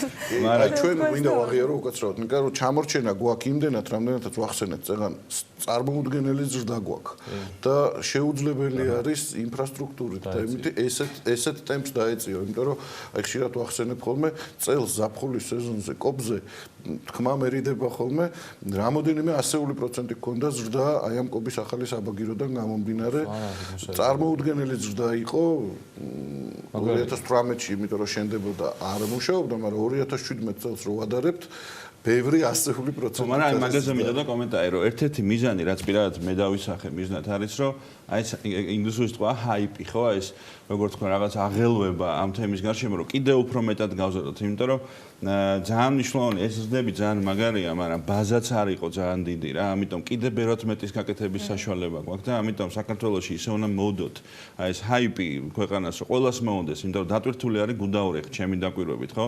ცოტათი ნაკლებად დატვირთული არის ბაკურიანი, კიდევ უფრო ნაკლებად არის დანარჩენი კურორტები და ისე უნდა გავაკეთოთ, რომ ყველა რეგიონში სამთო სათხილამურო სპორტი იქნება თუ ზოგადად სამთო აქტივობა გახდეს ძალიან მიმზიდველი და იმიტომ რომ მთის ქვეყანა ვართ რა, ძალიან ბევრი შესაძლებლობაა და აი ეგ არის სწორედ მე რასაც ვისახავ მიზნად, რომ იქნებ ამის პოპულარიზაცია ისე გავაკეთოთ ერთობლივად, რომ ხალხს კიდევ უფრო მეტად ოჯახებით, რა ვიცი, ბავშვებმა და სტუდენტებმა უფრო მეტი აქტივობა მოხდეს მთაში და ძალიან მაგარი იქნება რა. ტრაფიკის, მოჭარბებული ტრაფიკის, რომელიც მართლა საამაყოა, გამკლავების თემა ყოველთვის კომპენსირდება, აპრობირებულად ახალი ტექნოლოგიებით. ესეც აპრობირებულად გავლილი შეიძლება იყოს TBC-ისთვის, თქვა ბილინგი თლად პირდაპირ არ გამოდის, მაგრამ რეალურად ის სისტემები, რაც თქვენ დაგინერგავთ უკვე, სადაც უკვე თქვა გაუკეთეთ ტექნოლოგიებსაც ვალიდაცია და მეორე მხრივ მოსპეთ ის, რაზეც წეღანთაზო საუბრობდა, იქნებოდა ეს თქვა რიგები, ეგრეთ წოდებული ბიუროკრატია რა ჯამში რაც გამოდიოდა. ანუ აქაც მგონი რომ რაღაცა ისეთი გაუკვალავი არ არის თქვენთვის. აი ავიღოთ ელემენტარული რა, მაგალითად რომ მაგალითად ჩემი პირადი გამოცდილება გუშინდელი ჩამოვიდა ეხლა რაღაც Amazon-იდან შევუკვეთე და ჩამოვიდა USA to Georgia-ს გამოყენებით და ჩემ მობილ ბანკში გამომიშთა USA to Georgia-ს ბილი, ეს რო თქვა ხარჯი რომელიც უნდა გავწიო, დავაჭირე კნოპკას და გადავიხადე და მორჩა თემა. ანუ აი ეგეთ სიმარტივემდე უნდა მივიყვანოთ ეს ყველაფერი რა, რომ შენ წამს არ ხარჯავს ზედმეტს იმაზე, რაზეც არ გინდა რომ ეს წამი დახარჯო და გუდაურში და სასწრიალოდ ზოგადად სადაც წახვალ იქ წასასვლელად შენ ის რიგი რო გახსენდება თაზომ სწორი თქვა, ის უკვე დისკომფორტი გაქვს წინასწარ, ამიტომ დილიდან კნოპკას დააჭირო და ბილეთი ჯიბეში კონდეს და წახვიდე პირდაპირ თას შეუერთდე, ეგ ამაზე მაგარი რა შეიძლება იყოს. მაგრამ ბილეთს რო დააჭირო და შეიძინო, ამიტომ წარმოადგენა უნდა კონდეს როგორი ამინდია იქ, როგორი გარეშე. ანუ ძალიან ბევრი ფაქტორი არის, იმიტომ რომ რთული არის ეხლა თბილისიდან ან თუნდაც უცხო ქვეყნიდან გადაწყვიტო რაღაცის შეძენა, ისე რომ წარმოადგენა არ კონდეს რას იძენ და რისთვის იძენ და აი ეს ყველაფერი. მოდი ვისარგებლოთ თქვენი სტუდიაში ყოფნით და იმ კითხვის ნაწილი რითაც ანამ დაიწყო. სიახლეები, რომელიც ჩვენ გუშინ წინ მოვახერხეთ, ხო? ანა დაგვეანონსებინა თაზოს გარეშე, რითაც ხვდება კომპანია 2019 წლის სეზონს და მცირედი ასევე გეგმები, რაც არამხოლოდ ამ თანამშრომლობის ზოგადად კომპანიის სტრატეგიიდან მომდინარეობს. მსხვილი პროექტები დავიწყებ, ეს რა თქმა უნდა არის გუდაურის ზღვავსაწინააღმდეგო სისტემა, რომელიც ძალიან საინტერესო პროექტი არის და მე თვითონაც კმაყოფილი ვარ, იმიტომ რომ ჩართული ვარ თავიდან ბოლომდე და ახალი სფერო საკმაოდ კარგად შევისწავლე უკვე ამ ეტაპზე. სერგუნამ პირველი ზვავი აქ ჩამოშალა, მოასწრო უკვე. ხო, აი ერთად ძალიან ბევრი გამოცდილება მივიღეთ, არ გაუშვა შანსი ხელიდან მოვა. ჩართული ყავს ბევრი პროფესიონალი ამ საქმის, როგორც ფრანგები, ისე შვეიცარიელები, ძალიან კარგი გამოცდილებაც მივიღეთ ჩვენც და დარწმუნებული ვარ, რომ 2-3 წლის თავზე, როდესაც ეს პროექტი დასრულდება პირველი ნაწილი, ჩვენს გვეყოლება უკვე საკმაოდ მაღალი დონის პროფესიონალები ზღვავსაწინააღმდეგო სისტემებში. ეს ეხება კობის მონაკვეთს, კობის სასრიალო ტრასებს და კობის საბაგიროს. მიზანი, რა თქმა უნდა, არის ის, რომ იყოს მეტად უსაფრთხო და იმუშაოს გაცილებით ხანგრძლივ პერიოდში, ანუ არ დაიკეტოს ხოლმე ზღვავსაშიშ პერიოდებში კობის ხეობა მთლიანად. ეს ეხება, რა თქმა უნდა, სასრიალო არეალს და არა საავტომობილო გზას ამ ეტაპისთვის. მეორე მსხვილი პროექტი მომიხსენებათ არის ბაკურიანი, რომელშიც ახლა 3 ახალი საბაგიროს მშენებლობა მიმდინარეობს. ძალიან თანამედროვე საბაგიროებია ყველა ეგრეთ წოდებული დილაინი, რომელიც არის დოპელმაიერ გარავენტაჯ ჯგუფის ახალი მოდელი. მიწისქვეშა საპარკინგის სივრცეებით, სავარძლების იმას გულისხმობ პარკინგს, იმიტომ რომ მოგეხსენებათ ქარები არის დიდველში და აუცილებლად ეს გამომგონ. მაგრამ იქნება მაქსიმალურად ქარგამძლე, ასე ვთქვათ, ყოველგვარი ეგრეთ წოდებული ბაბლის, რომელიც იხურება გონდოლის გარეშე, რომ ნებისმიერ, თუ შესაძლებელია სრიალი, საბაგიროც უნდა მუშაობდეს, რა დაახლოებით ეგეთი გათვლა გვაქვს და იმედი გვაქვს, რომ ეს ყველაფერი ძალიან კარგად იმუშავებს, იმიტომ რომ იყო ხოლმე შემთხვევები დიდველზე, რომ ერთი საბაგირო დაიკეტებოდა და ამის გამო ტელეკომპლექსი იკეტებოდა. რეალურად ზემოთ შეიძლება სრიალი შესაძლებელი ყოფილიყო, მაგრამ იმიტომ რომ გონდოლა იკეტებოდა ყველაფერი. ეხლა ერთ-ერთი საბაგირო ეგრეთ წოდ ბაიპასი წავა, რომელიც გონდოლის დაკეტვის შემთხვევაში იმედი გვაქვს, რომ ეს მაინც იმუშავებს. ასევე დაემატა გონდოლას საბაგიროს 10 დამატებითი გონდოლა, რომელიც დაახლოებით 300-დან 400 საათამდე გაზდის. ეს რიგის პრობლემას შეამცირებს საკმაოდ. მოკლედ, ბევრი სიახლეები გვაქვს, რომელიც ეხლა 2023 წლამდე აი მუხტჩაუხრელად გვაქვს სამუშაო იმისთვის, როგორც ინფრასტრუქტურულ ნაწილში, ისე ციფრულ ნაწილში, რომ ჩვენ 2023-ს დავხვდეთ ღირსეულად და ყველას მოუწოდებ ხოლმე, რომ ნებისმიერ ადამიანს, ვინც ამ ბიზნესში არის ჩართული, ყველა მაქსიმალურად მობილიზებული იყოს, იმიტომ რომ ეს არის შანსი საქართველოსთვის, რომ 2023 წლის მერე გაცილებით დიდმა ნაწილმა მსოფლიოსი კი იცოდეს საქართველოს შესახებ და იცოდეს ყველაფერი კარგი. კი, ალბათ მაგაზე ჩვენ ყველა შემთხვევაში ცალკე მოგვიწერს, როგორც ფედერაციის, ასევე სხვა მესვეურებთანაც თქვენთან ერთად საუბარი. გვაინტერესებს რას მოიტანს ეს მოლოდინი, იმიტომ რომ ამ ტიპის ღონისძიებებს ყოველთვის განსხვავებული, მათ შორის საინვესტიციო აქტივობა მოაქვს და მე ძალიან დიდი იმედი მაქვს, რომ ცოდნაც მოყვება ამას სერიოზულად. კი. ცოდნაც გამოცდილებაც ახლა ჩვენ სულ გვაქვს ეტაპები მოსამზადებელი იმისთვის, რომ მივიდეთ 2023-მდე, უშვებთ სწავლებებზე, როგორც ჩვენ სპეციალისტებს, ისე ჩამოყვავს იქიდან. თავარი ყველაზე დიდი ხიბლი რაც არის, არ ხდება თანხების გასროლა, ასე ვთქვათ, იმიტომ რომ ყველა ის თანხა ძირითადი ნაწილი, რაც დაიხარჯება მსოფლიოსთვის, ეს ინფრასტრუქტურა სასიცოცხლოდ ჭირდებოდა ისედაც ბაკურიანს. ძალიან მნიშვნელოვანი იყო და ეს არ იქნება მარტო ტურნირისთვის განკუთვნილი ინფრასტრუქტურა, ეს იქნება ყველაფერი ბევრი ათეული წლების განმავლობაში მოემსახურება ბაკურიანს. უგრმესი მადლობა. დიდი მადლობა სტუმრობისთვის ნიკა ქურდიანს, TBC-ის გენერალური დირექტორის მოადგილე, თეიმურაზ გამცემლიძე, მთის კურორტების განვითარების კომპანიის დირექტორი, ჩვენ დღეს რეკლამ პაუზაზე გავალთ და სტუმრებს წარმატებას ვუსურვებთ. მადლობა. ველომოყვარულებისათვის საინტერესო ამბავი გვაქვს. უბრალოდ პატარა სიუჟეტი ველოსიპედების ქვეყანაზე უნდა მოგიყვეთ, სადაც პრემიერ-მინისტრისთვისაც კი გადაადგილების მთავარი საშუალება არა ჯიპები ან რომელიმე ძვირადღირებული ავტომობილი, არამედ ველოსიპედია და აქ ეს არავის უყვირს. რატომ ირჩევენ ტრანსპორტის ამ სახეობას? მსოფლიო ეკონომიკურ ფორუმს ნიდერლანდების პრემიერ-მინისტრი ესაუბრა ამ თემაზე, თუ რატომ არჩევს ის ყოველდღიურად ველოტრანსპორტს, დეტალები კი ვნახოთ სიუჟეტში. ეს ნიდერლანდების პრემიერ-მინისტრი მარკ რუტეა. ველოსიპედით სამსახურისკენ მიმავალი. თუმცა ველოსიპედების ქვეყანაში ეს არავის უყვირს. აქ ხომ ყოველი მეორე, მათ შორის ჩინოვნიკებიც ორთვლიანი ტრანსპორტით გადაადგილდებიან. მთავარია ამინდი იყოს ხელსაყრელი, თორემ სხვა დანარჩენი პრობლემას არ წარმოადგენს და ამიტომაც ყოველდღიურად ჰოლანდიაში 23 მილიონამდე ორთვლიანი ტრანსპორტი მოძრაობს. ხოლო 2018 წელს ველოსიპედების რაოდენობამ ადამიანებსაც კი გადააჭარბა. აქ მოსახლეობა დადის სასეირნოდ, სამუშაოდ, სასწავლებლად და საშოპინგოთაც კი მხოლოდ ველოსიპედით. და ყველაფერია ფაქტობრივად მოწყობილი იმისათვის, რომ ადამიანებმა ეს ალტერნატივა აერჩიონ. ამიტომაც ტრანსპორტის წილი პროცენტულად ასე გადანაწილდა. ქვეყანაში ავტომობილით მოსახლეობის მხოლოდ 47% სარგებლობს, 27% ირჩევს ველოსიპედს. შემდეგ 3%-ით მეტროსა და ავტობუსების მომხმარებლები მოდიან, მოსახლეობის 2% კი მატარებელს ირჩევს. ისევ პრემიერ-მინისტრის მაგალითი რომ ავიღოთ, ის მიღმა სამსახურისა საქმიან შეხვედრებზეც ასე გადაადგილდება, მათ შორის რამდენიმე წლის წინ მეფესთან სასახლეშიც ველოსიპედით მივიდა.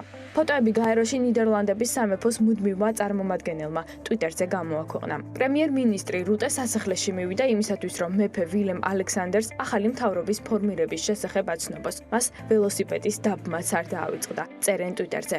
ასე რომ ხშირი მოხმარების გამო ნიდერლანდებში ველოსიპედების უსაფრთხოება სატრანსპორტო პოლიტიკის ერთ-ერთი მნიშვნელოვანი ნაწილი გახდა და მოწყობილია საგზაო ინფრასტრუქტურა. 35,000 კილომეტრიანი ბილიკები, შუქნიშნები და მიწის ზედა თუ ქვედა საპარკინგი ადგილები იმისათვის, რომ ველოსიპედით მოძრაობა იყოს კომფორტული და სასიამოვნო.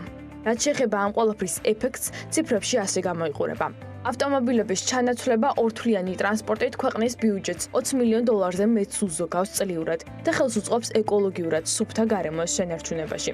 ასევე დაახლოებით 6,000-ზე მეტი ადამიანის გარდაცვალების პრევენცია ხდება და ფაქტობრივად არ იციან, რას ნიშნავს საავტომობილო საცობი. საგზაო ინფრასტრუქტურის 40% სწორედ ველობილიკებს უკავია და მოქმედებს გაქირავებისა და პარკირების სისტემას, სადაც შესაძლებელია არა მხოლოდ კლასიკური, არამედ საბავშვო ველოსიპედების დაქირავებაც.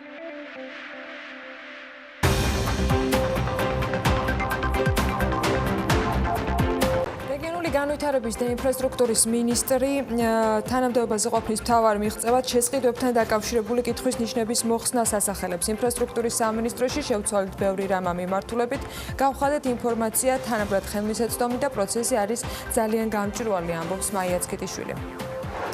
ირლანდიურმა ლოუკოსტერმა რეინეარმა კი საქართველოს პირველი მიმართულებით რეგულარული რეისები დაიწყო. პირველი ფრენა მილანის ბერგამოს საერთაშორისო აეროპორტიდან შესრულდა. საინვესტიციო შესაძლებლობების და ქვეყანაში არსებული ბიზნეს გარემოს წარმოჩენის მიზნით აწარმოეს საქართველოში სტენდი ბერლინში გამართულ ღონისძიებაზე European Manufacturing Strategic Summit-ზე არის წარმოდგენილი. ინგლისურის ცოდნის დონით საქართველო ევროპაში ბოლოდან მესამეზეა. კვლევაში ქვეყნები ინგლისურის ცოდნის დონის 4 კატეგორიად არის დაყოფილი: ძალიან მაღალი, საშუალო და დაბალი, ასევე ძალიან დაბალი კატეგორიები. აქედან საქართველო ბოლოდან მეორე კატეგორიაში ხვდება. ინდექსში ქვეყანას 50.72 ქულა აქვს, რაც წინა კვლევასთან შედარებით კიდევ უფრო გაუარესებული მაჩვენებელია. შარშან ქვეყნის ანალოგიური ინდექსში პოზიცია იყო 52.28 ქულით გამოხატული. პროფილური სპეციალისტებისათვის მნიშვნელოვანი სიახლე გვაქვს ფინანსური ანგარიშგების აუდიტორული და საბუღალტრო ტერმინოლოგიის პირველი ქართულ-ინგლისური და ინგლისურ-ქართული ონლაინ ლექსიკონი ამოქმედა. Trans Europe Health-ის რიგით 92 შეხვედრაზე კი გენერალური ასამბლეის გადაწყვეტილებით ფაბრიკა გაერთიანების სრულფასოვანი წევრი გახდა. წარმატებები უნდა უსურვოთ აჭარა ჯგუფს კიდევ ერთხელ. 2019 წლის მეორე კვარტალში საქართველოში შემოსულმა ვიზიტორებმა გასული წლის ანალოგიურ პერიოდთან შედარებით ქვეყანაში თითქმის 5 საათით მეტი დაჰყვეს. ოფიციალური სტატისტიკის მიხედვით ყოველწლიურად ყველაზე მეტი ადამიანი ქვეყანაში ტურისტული სეზონის პიკზე მესამე კვარტლის პერიოდში რჩება, თუმცა ამ პერიოდის მონაცემები საქსტას ჯერჯერობით გამოქვეყნებული არ აქვს. შესაბამისად უცნობია რა გავლენა მოახდინა რუსულმა ავიასანქციებმა ვიზიტორების მიერ საქართველოში დახარჯული დროის სტატისტიკაზე. კიდევ ერთი პარამეტრი, რასაც საქსტატი გვაწვდის ხოლმე საშუალო ვიზიტზე დახარჯული თანხაა. ამის მიხედვით ირკვევა, რომ 2019 წლის მეორე კვარტალში ეს თანხა 1261 ლარია, რაც რეკორდული მაჩვენებელია. აქამდე ყველაზე მაღალი ფულადი დანახარჯები ყოველთვის წლის მესამე კვარტალში შეინიშნებოდა. მეორე კვარტალში დანახარჯების ასეთი ზრდა სავარაუდოდ ტურიზმის გაზრდილ შემოსავლებზე მეტყველებს. TBC-ის გენერალურმა დირექტორმა BMG-თან საუბრისას ყალტობოში ბიძინა ივანიშვილის გეგმების შეაფასა. ვახტანგ მუცხლიკიძე აღნიშნავს, რომ საქართველოს ნებისმიერ კუთხეში ახალი ინფრასტრუქტურის განვითარება ქვეყნის ეკონომიკისათვის მნიშვნელოვანია. აქ უნდა შეგახსენოთ, რომ ყოფილი პრემიერი ყალტობოში 22 სანატორიუმის და 9 აბანოს ღია კონკურენტულ აუქციონზე შეძენის სურვილს გამოთქვამს. ის პროექტის 3 წლის განმავლობაში დასრულებას აანონსებს. სხვა დეტალები კი ამ გეგმასთან დაკავშირებით ჯერ უცნობი რჩება. ეკონომიკის სამინისტროში ამ დრომდე ვერ საუბრობენ, როდის შეიძლება გაიმართოს აუქციონი და რა საინვესტიციო ვალდებულებით გაყიდიან 15 სანატორიუმს, რომელიც სახელმწიფოს ბალანსზე რჩება. წყალტუბოში და ყველა საქართველოს ნებისმიერ კუთხეში ასე ვთქვათ ახალი ინფრასტრუქტურის განვითარება არის მნიშვნელოვანი ჩვენი ეკონომიკისათვის. დღეს ამაზეც გქონდა საუბარი, წეგან ვახსენე, რომ ტურიზმი არის საქართველოს ეკონომიკისათვის ერთ-ერთი მნიშვნელოვანი ინდუსტრია და ასე მნიშვნელოვანი მიმართულება განვითარებისათვის და შესაბამისად თუ მოხდება წყალტუბოს განვითარება, მნიშვნელოვანი იქნება ქართული ეკონომიკისათვის და მოხდება ასე ვთქვათ უცხოური ტურიზმის კიდევ განვითარება შეუწყოს ხოლმე. საპარტნიორო ფონდის სასტუმრო ბორჯომელიკანს ყიდის საწყისი ფასი 37 მილიონი დოლარია. ფონდი პოტენციურ ინვესტორებს შესყიდვის უფლებასთან ერთად სასტუმროს აქტივების 10 წლიან იჯარასაც თავაზობს. ბორჯომელიკანის კუთვნილებაში მიწის ფართობი და სასტუმროს შენობა ნაგებობები შედის. საპარტნიორო ფონდმა ბორჯომელიკანის 100%-იანი წილი ყაზახებისგან 2018 წლის ივნისში გამოისყიდა. რამდენიმე თვით ადრე გასული წლის მაისში კი რიქსუსის სასტუმროს მართვიდან გავიდა და ობიექტი დღემდე ბორჯომელიკანის სახელით ოპერირებს. აუდირებული ანგარიშების მიხედვით სასტუმრომ 2018 წელი 4,9 მილიონი ლარის ზარალით დაასრულა. სამშენებლო კოდექსში ცვლილებები ანონსდება. საპარლამენტო უმრავლესობის წევრების მიერ ინიცირებული დოკუმენტის შინაარსით მოქმედი რედაქციიდან ის მუხლები ამოვა, რომლის მიხედვითაც მაგალითად ქუჩაზე, მოედანზე, ხიდზე, ტროტუარზე შენობა ნაგებობის მშენებლობა დაუშვებელი იყო. სკვერებსა და პარკებში კი საზოგადოებრივი მნიშვნელობის ობიექტების დაიშვებოდა მხოლოდ. შესაბამისად, კანონპროექტის ავტორები ვარაუდობენ, რომ ასეთ ადგილებში მშენებლობის ნებართვის მაძიებელი პირების რაოდენობა გაიზრდება და იმ შემთხვევაში, თუ ისინი მშენებლობის ნებართვის დაჩქარებლად აღებას მოისურვებენ, მათ დადგენილი საფასურის გადახდა მოუწევთ. დოკუმენტის ავტორები აღნიშნავენ იმასაც, რომ ეს ტექნიკური ხასიათის ცვლილება, რადგან აღნიშნული შინაარსი ისედაც ტარდება მშენებლობის ნებართვის გამცემი ორგანოს მიერ. თავად გენგეგმებში გათვალისწინებულია მკაცრი შეზღუდვა აღნიშნულ ადგილებში მშენებლობებზე და კიდევ უფრო მეტი რეკრეაციული ზონები და სხვა მნიშვნელოვანი შეზღუდვები, ამიტომ ინიციატივაში, ასე ვთქვათ, ტექნიკური თვალსაზრისით ჩავთვალეთ, რომ ეს ჩანაწერი გაჩენილიყო, მაგრამ რადგან გარკვეული კითხვის ნიშნები გამოიწვია და გაუგებრობა, ჩვენივე ინიციატორების მოსაზრება არის, რომ პირველივე მოსმენისას ეს ჩანაწერი ამოვიდეს და არა მხოლოდ გენერალური გეგმებით იყოს ეს საკითხი დარეგულირებული, არამედ კანონშივე, რაც ჩანაწერი არსებობდა, ის დარჩეს. პარლამენტში გააქტიურდნენ თან მინიმალურ ხელფასთან დაკავშირებითაც ეს ინიციატივები როგორც ჩანს კიდევ ბევრი იქნება. არჩევნებამდე ბექან აცრიშვილმა პარლამენტში კანონპროექტი დაარეგისტრირა, რომლის მიხედვითაც მინიმალური ხელფასის ოდენება ყოველ წელს მთავრობამ უნდა განსაზღვროს და ის საქსტატის მიერ წინა წლის მეორე კვარტალში დადგენილი საშუალო ანაზღაურების 45%-ზე ნაკლები არ უნდა იყოს. ასეთ შემთხვევაში 2020 წლისთვის მაგალითად მინიმალური ხელფასი გამოდის, რომ 530 ლარით უნდა განისაზღვროს. კანონპროექტის ავტორი განმარტავს, რომ დასაქმებულთა დიდი ნაწილი რეალურ საარსებო მინიმუმზე დაბალ ანაზღაურებას იღებს. მინიმალური ხელფასი კი საარსებო მინიმუმს უნდა აჭარბებდეს. ბექან აცრიშვილის გათვლებით საარსებო მინიმუმი საქართველოში არა 168 ლარი და 20 თეთრი, რასაც საქსტატი აქვეყნებს ხოლმე, არამედ დაახლოებით 375 ლარია. უნდა აღინიშნოს, რომ კანონპროექტი საზედამხედველო ორგანოს ჩამოყალიბებას ითვალისწინებს, რომელიც დამსაქმებლებს გააკონტროლებს და ადმინისტრაციული სამართალდარღვევის ჩადენისათვის მათ 2-დან 4000 ლარამდე დააჯარიმებს. ასეთია კანონპროექტის ძირითადი შინაარსი. მისი განხილვები კი პარლამენტში ჯერ დაწყებული არ არის. საქართველოში უცხოელების მიერ რეგისტრირებული უძრავი ქონების 40% რუსეთის მოქალაქეებზე მოდის. ამასთან დაკავშირებით ინფორმაციას მიგრაციის საკითხთა სამთავრობო კომისიის მიერ გამოქვეყნებულ დოკუმენტში წაიკითხავთ. სტატისტიკა აჩვენებს, რომ 2015-2018 წლებში რუსეთის მოქალაქეების მიერ ქვეყანაში უძრავი ქონების რეგისტრაციის 15133 შემთხვევა დაფიქსირდა, რაც მთლიანი მაჩვენებლის 40%-ია. მეორე ადგილს ირანი იკავებს, მათი მოქალაქეების მიერ ქვეყანაში რეგისტრირებულია 5598 უძრავი ქონება. მესამე ადგილზე უკრაინა, მეოთხე და მეხუთე ადგილს კი ისრაელი და სომხეთი ინაწილებენ. გაზრდილი არის არასასოფლო სამეურნეო დანიშნულების მიწის საკუთრების უფლებით რეგისტრაციის მონაცემებით. სასოფლო სამეურნეო მიწების რეგისტრაციის შემთხვევაში საგრძნობლად შემცირება ფიქსირდება. ხელისუფლების პოლიტიკის შედეგად შეგვიძლია ეს ჩავთვალოთ, რაც უცხოელებზე მიწების გასხვისებასთან დაკავშირებით პრინციპში მორატურუმმა მოიტანა. აქვე პირველობას რუსეთის მოქალაქეები არც ბინადრობის მიღების რაოდენობით თმობენ. 2018 წლის 31 დეკემბრის მონაცემებით მუდმივი ბინადრობის მოწმობა 20811 უცხოელს აქვს მინიჭებული, საიდანაც 44% სულ 8889 მოწმობა რუსეთის მოქალაქეზეა გაცემული. ესეც მიგრაციის სამთავრობო კომისიის მიერ გამოქვეყნებულ საქართველოს 2019 წლის მიგრაციის პროფილშია აღნიშნული. 16%-ით კი ამავე დოკუმენტის მიხედვით აზერბაიჯანი იკავებს მეორე ადგილს. სულ აზერბაიჯანის 3189 მოქალაქეზეა გაცემული ბინადრობის ნებართვა. 2211 მოწმობაა გაცემული სომხეთის მოქალაქეზე, უკრაინის შემთხვევაში 1718 3959 კი სხვა დანარჩენი ქვეყნის მოქალაქეებზე. რაც შეეხება დროებითი ბინადრობის მოწმობებს, ამ კვლევის მიხედვით 31 დეკემბრის მდგომარეობით, გასული წლის 31 დეკემბერზეა საუბარი, გაცემული არის ჯამში 31346 მოწმობა. ეს დოკუმენტი ასევე გვეუბნება, რომელი ქვეყნის მოქალაქეებმა დააფუძნეს საქართველოში ყველაზე მეტი კომპანია. აქაც ლიდერი რუსეთია. მიგრაციის სამთავრობო კომისიის ანგარიშის მიხედვით, ბოლო 4 წლის განმავლობაში უცხო ქვეყნის მოქალაქეთა მიერ რეგისტრირებული სამეწარმეო სუბიექტების ნახევარზე მეტი ირანის, თურქეთის და რუსეთის მოქალაქეების მიერ არის დაფუძნებული. უნდა აღინიშნოს, რომ უცხოელების მიერ ქვეყანაში დაარსებული სამეწარმეო სუბიექტების რაოდენობა მზარდია.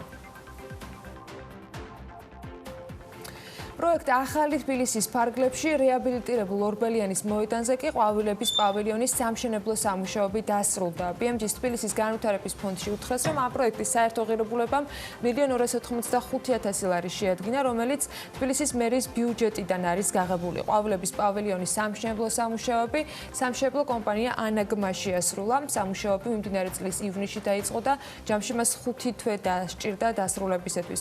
ახალი თბილისის ფარგლებში 3 ახალი მოწესრიგებული ყვავილების პავილიონი შეემატება ამ ადგილს, სადაც თვით დასაქმებული 90-მდე მეყვავილე შეძლებს, რომ ამ სივრცეში საქმიანობა უსასყიდლოდ გააგრძელოს. პროექტის ფარგლებში კი ჯამურად ორბელიანის სკვერში საბავშვო მოედანის მოწესრიგებაც შევიდა.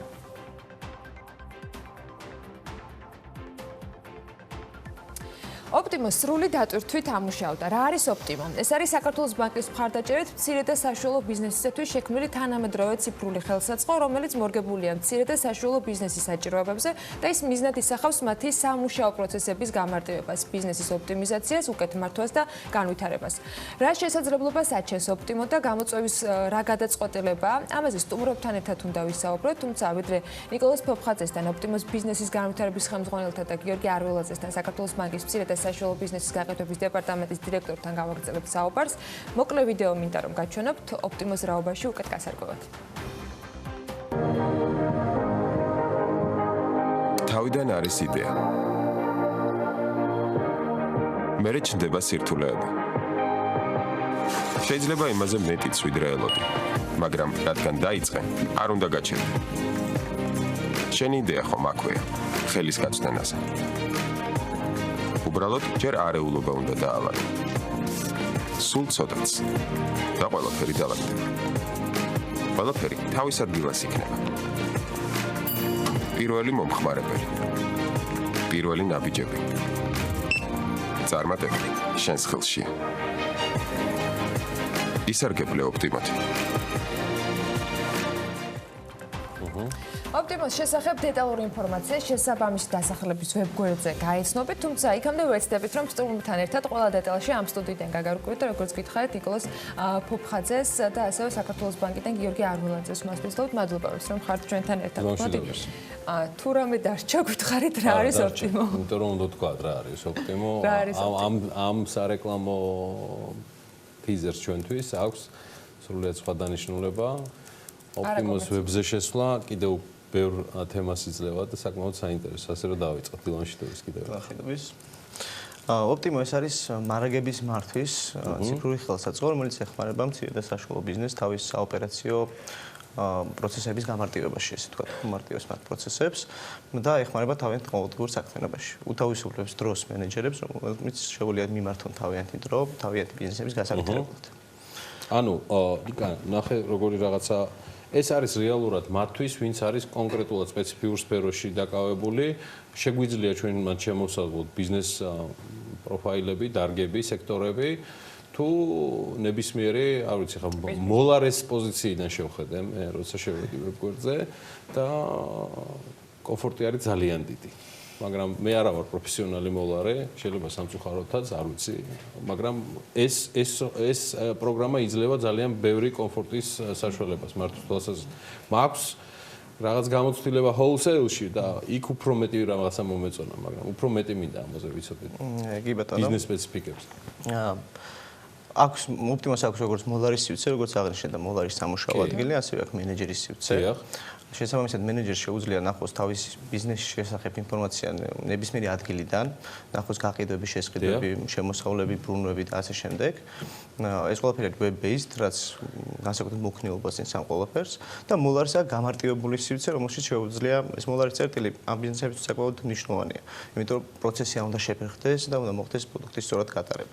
შესაბამისად ვეცადეთ რომ მარტივი ყოფილიყო და რამოდენიმე ცვლილება შევიტანეთ, ესე ვთქვათ, კლასიკური მოდელისგან განსხვავებით, შტრიხ-კოდის მაგივრად შეგიძლიათ ასევე ნაცვლად თუ არ მოიძებნა შეგიძლიათ მოძებნ სურათით, კატეგორიით, მოუწოდებლით და ასე შემდეგ. ანუ მარტივი პროცესია, დავაინტეგრირეთ ფისკალურ აპარატთან, თანხა ავტომატში გადადის და შესაბამისად უფრო სწრაფი პროცესია და ასევე პოსტერმინალთან, რომელიც შემთხვევაშიც ავტომატში გადავა და უფრო მარტივად გატარდება თანხები. ანუ რაღაცა მოდელის მოდიფიცირება მოხდა. აი, ჯამში ეს სიმარტივი არის მთავარი უპირატესობა ოპტიმას თუ რა, თქვათ, კონკურენტული უპირატესობა შეიძლება ქონდეს მას დღეს არსებული თუ სხვა ამ ტიპის შეიძლება გავაერთიანებ კითხვას, რომ მეორეჯერ კიდევ არ დამჭირდეს კითხვა.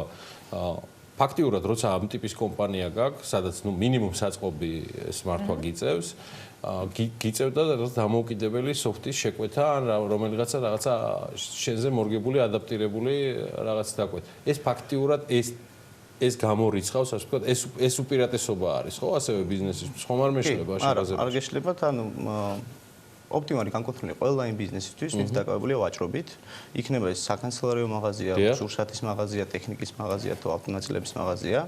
შესაბამისად, ერთი მხარე არის ზუსტად ეს მენეჯერი, სადაც თქვით, რომ მათ მარტივებს საქმეს და მეორე იყო კონკურენტული უპირატესობასთან დაკავშირებით იყო რომ მენეჯერისთვისაც გავაკეთეთ ყველაფერი რა. ანუ არსებობს პროგრამები, რომლებიც დღეს ბაზარზე არიან, თუმცა რომ დავაკვირდით და კვლევა ჩავატარეთ, როგორი პროგრამებია, იყო ცოტა რთული პროგრამები მენეჯერებისთვის, შესაბამისად ვეცადეთ რომ მარტივი ყოფილიყო და ორი ხელის დაჭერით შეძლებოდა მთელი ინფორმაციის მიღება. მეორე ეს იყო ფასი, იმიტომ რომ საკმაოდ ძვირადღირებული პროგრამებია დღეს ბაზარზე რაც არის და შესაბამისად ყოველთვიურ სააბონენტოში გადავიტანეთ ეს ყველაფერი და 20 ლარიდან იწყება სააბონენტო ოპტიმასი რეალურად და შესაბამისად რამოდენიმე პაკეტი გვაქვს და ასევე ეს იყო ტექნიკური დახმარება, რომელიც არ იყო მცირე და საშუალო ბიზნესისთვის ესე ვთქვათ მორგებული, ჩვენ გვექნება 24 საათიანი ტექნიკური დახმარება და 24 საათიანი მომსახურება. სანამ გავაგზავნებთ ხო ოპტიმაზე კიდევ ბევრი კითხვა დასმას, რა შუაშია ყველაფერთან საქართველოს რანგი? მოგესალმებით პროექტში, მადლობა მოწვევისთვის. საქართველოს ბანკში, ანუ წლების განმავლობაში ამ მცირე და საშუალო ბიზნესთან ურთიერთობისას უკვე მივედით იმ აზრამდე, რომ მხოლოდ საბანკო პროდუქტები აღარ არის საკმარისი იმისთვის, რომ ბიზნესი განვითარდეს და ყველას კარგად გვესმის, რამდენად მნიშვნელოვანია, რომ ბიზნესი ვითარდებოდეს სისტემურად, რა თქმა უნდა. სწორედ ამიტომ დავიწყეთ იმ ეკოსისტემებზე ფიქრი, რამაც შეიძლება კიდევ უფრო დააჩქაროს ბიზნესის განვითარება და აი ამ ხედვაში ზუსტად ჩაჯდა ოპტიმოს იდეაც. შესაბამისად გავიზიარეთ ის რაღაც სულისკვეთება, რაც ამ კომპანიას ჰქონდა და ჩვენ წვლილი შევიტანეთ, ასე ვთქვათ.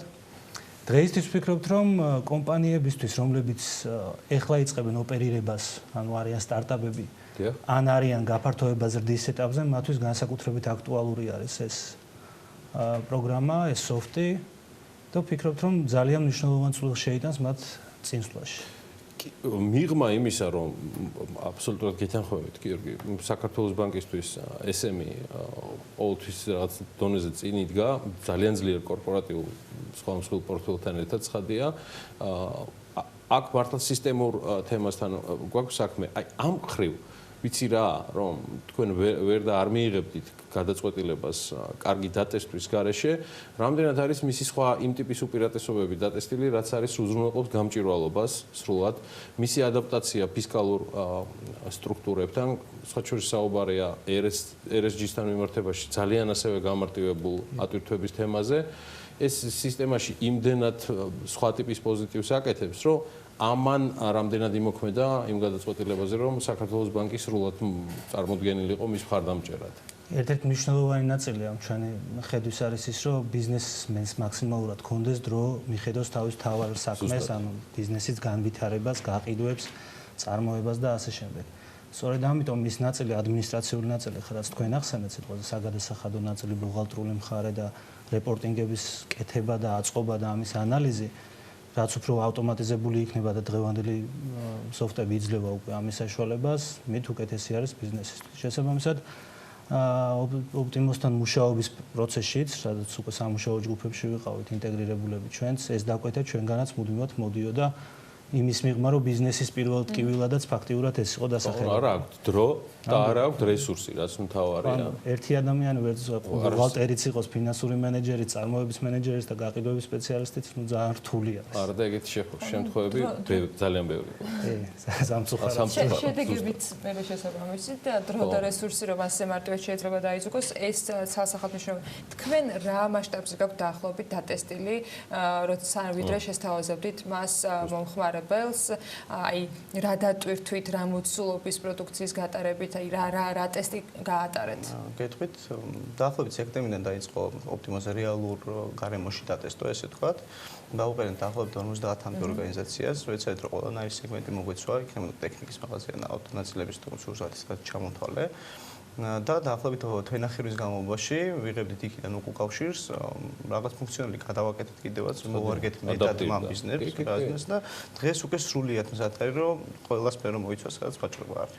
უნდა ველოდოთ რომ საქართველოს ბანკისგან, როდესაც მცირე და საშუალო ბიზნესის წარმომადგენლებთან თქვენ არა მხოლოდ სესხებზე, ამ შემთხვევაში და არა მხოლოდ ამ ფორმით პარტნიორობაზე გაქვთ კომუნიკაცია, იქნება ისეთი ვთქვათ შეთავაზებები მომზადებული, რომელიც მათ შორის ოპტიმოს დახმარებასაც გაითვალისწინებს. ანუ ამ ხრივ თუ იქნება ოპტიმოს სერვისების შეთავაზებას გულისხმობ? არა, როდესაც სესხის გაცემა მიდის, ანუ ეს პარტნიორობა იძლევა ალბათ შესაძლებლობას, რომ მათ შორის ხელმისაწვდომობა და უფრო მეტი ინფორმაცია, ამ შემთხვევაში ინფორმაციის გაზიარების ხარისხს გულისხმობ.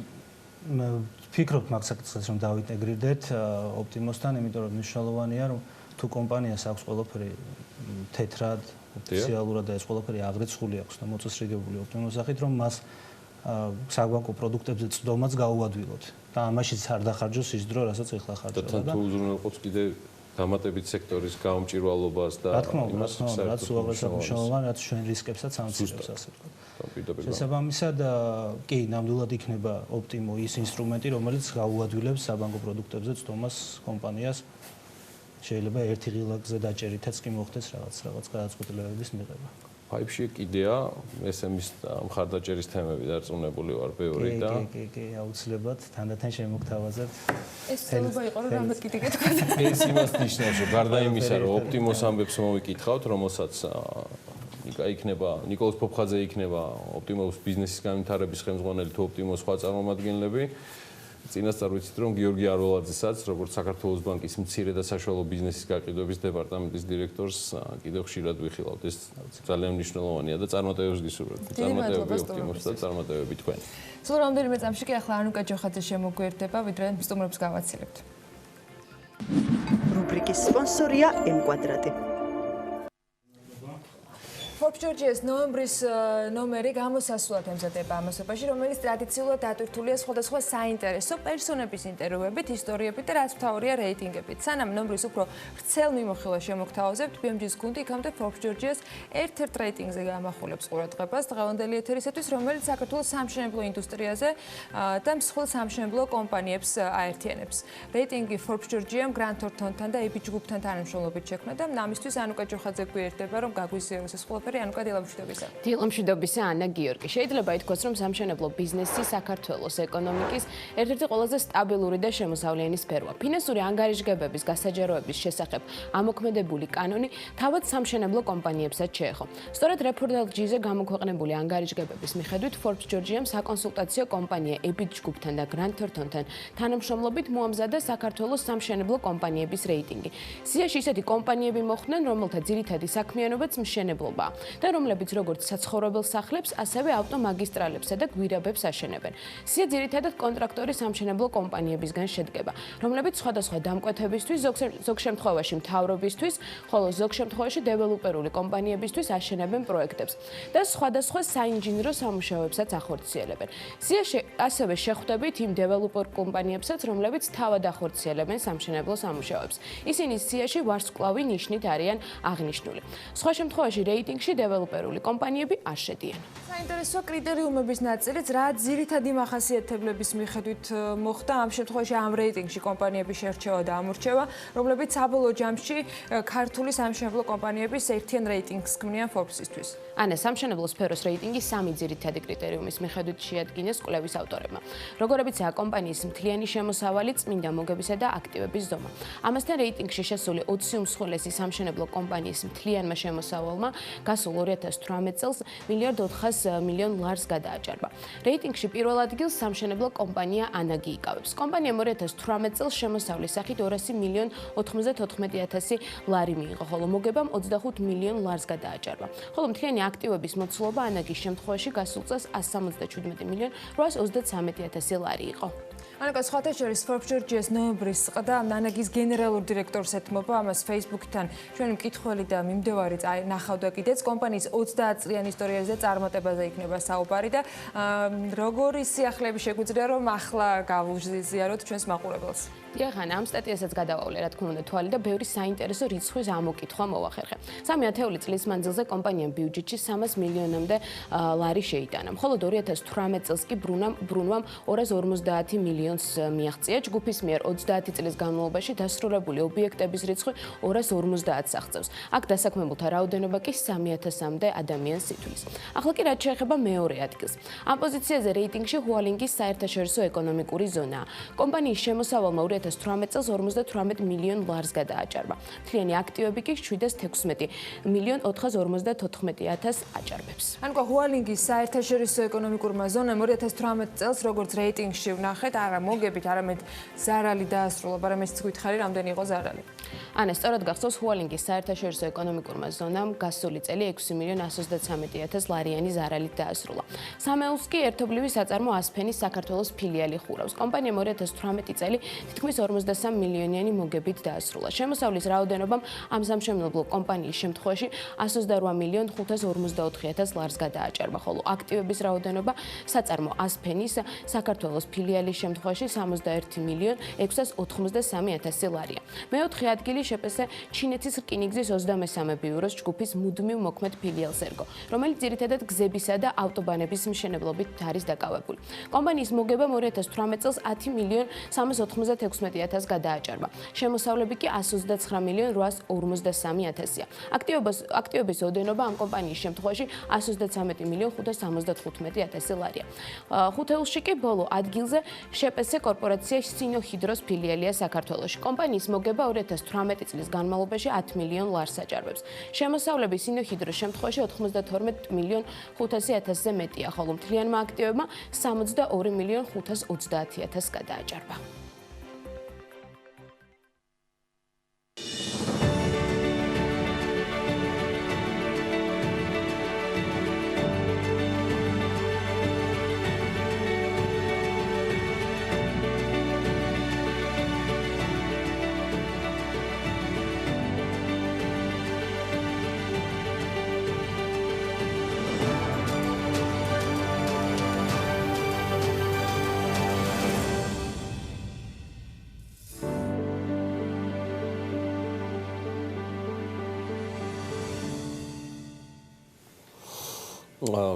რაც განსხვავებით და დამკვიდრებული ბოლო 2 წლის განმავლობაში დამკვიდრებული რეფრენებისა და განსაზღვრებებისა მე არ მინდა დავიწყო არც მადლობით და არ მინდა ამ ჯერზე დავიწყო არც ბოდიშით. მე უბრალოდ დავიწყებ და დავასრულებ ჩემს შესავალს დღევანდელი საქმიანობისა, იმით რომ ძალიან გამიმართლა. ეხლა რაში გამიმართლა? გამიმართლა გარდა იმისა ამ რუბრიკის ავტორში და მასთან მეგობრობაში და საქმიან პარტნიორობაში, ასევე გამიმართლა დღევანდელ რესპონდენტში, რადგან მასზე გაცილებით მეტი ვიცოდი და ვიცოდი სულ უახლოესი კვირეების განმავლობაში, აი ხა ბოლო პერიოდში, რადგან აი იგივე გასული კვირის ბოლოს Forbes Women-ის საქართველოს ბანკისა და ტექნოპარკის პარტნიორობით სწორედ ანა ავალიანის საჯარო ლექციაზე დასწრების შესაძლებლობა რამდენიმე ათეულ ახალგაზრდას ჰქონდა. მათაც გაუმართლა, რომლებიც ძალიან საინტერესო თემის მიმართ შეკრიბა ამ ინტერესმა. როგორ ყალიბდება წარმატებული ინოვაციური ეკოსისტემა, აი ამ საკითხის მსჯელობა თავისთავად საინტერესოა და ცოტა ჩვენც მოგიყევით კიდეც აი ამ პარასკევის შეხვედრაზე, თუმცა იქვე დაგვირდით, რომ უფრო უკეთ გაგაცნობდით ამ ადამიანს, რომელიც ამავე თავყრილობის მთავარი მიზეზი გახდა. ის განათლებით ჟურნალისტია. ანა ავალიანი, ამჟამად არც მეტი არც ნაკლები Royal Academy of Engineering-ის Enterprises პროგრამას ხელმძღვანელობს. Tuning-ის სტიპენდიის მიღების შემდეგ ანამ არც მეტი არც ნაკლები სწავლა კემბრიჯში გააგრძელა და კემბრიჯამდე საინტერესო იყო მისი კარიერაც და მერეც არანაკლებ საინტერესოა. კემბრიჯის შემდეგ დღეს აქტიურ პროექტებამდე საკმაოდ დიდი ნაბიჯებით სიარულისას არც მეტი არც ნაკლები ბეირუთში ჩავიდა და მე უკვე ლონდონშიც დაბრუნდა. ძალიან საინტერესო ადამიანი, ძალიან საინტერესო ანა ავალიანი უნდა გაგვაცნოს დღეს მორიგჯერზე საქმიანების თავის ისტორიაში უკვე ბანანა მანჯგალაძე. აი ესე ჩემი 7 ნოემბრის ხუთშაბათის გამართლების ისტორია. დილომშვიდობის. შენ სხვა რაღაცაშიც გაგიმართლა. აბა. Forbes Women-თან რომ ესეთი კომუნიკაცია. Forbes Women-თან დაკავშირებით მე შემიძლია გითხრა, რასაც უფრო დეკემბერში ვაპირებდი ამის გამოცხადებას, რომ ბიზნეს თვალსაზრისით მანანა ეს იყო ერთ-ერთი ყველაზე სწორი გადაწყვეტილება, რაც ჩვენმა საგამომცემლო სახლმა მიიღო. გარდა იმისა, რომ კარგად გავაქირავეთ, ეს მომწონს მარტო ბიზნესი. მაგით ვიწყებ. ის აღმოჩნდა ისეთი ადამიანების ხელში, მათ შორის ერთ-ერთი არის ჩემი ოჯახის წევრი და მეუღლე, რომლებიც ახერხებენ იმას, რაც არ ხდება მსოფლიოში. Forbes Women-ი ყოველ თვე არსად გამოდის და გამოდის ქვეყანაში, რომლის ეკონომიკა 40 მილიარდიანია ერთ სულმოსახლეზე. 40000 ამის ანალიტიკა იცი. არა, ვერ წარმოვიდგე Forbes-ი აქ არათუ Women-ი, საერთოდ არ უნდა გამოდიოდეს არანაირი პარამეტრით, მაგრამ ამათ ყოველ თვე შეძლეს. და თან ახლა როცა ესეთი გმირები ყავს, ქალები რაღაც სხვა აქტივობაში არიან გადასულები საქართველოში ფაქტია ეს უკვე. ზოგადად, მაგრამ რაღაც ჩვენთან სხვა ძალით მოდიან. ანა ავალიანიც ამისი არაჩვეულებრივი მაგალითია, არაჩვეულებრივი მაგალითია.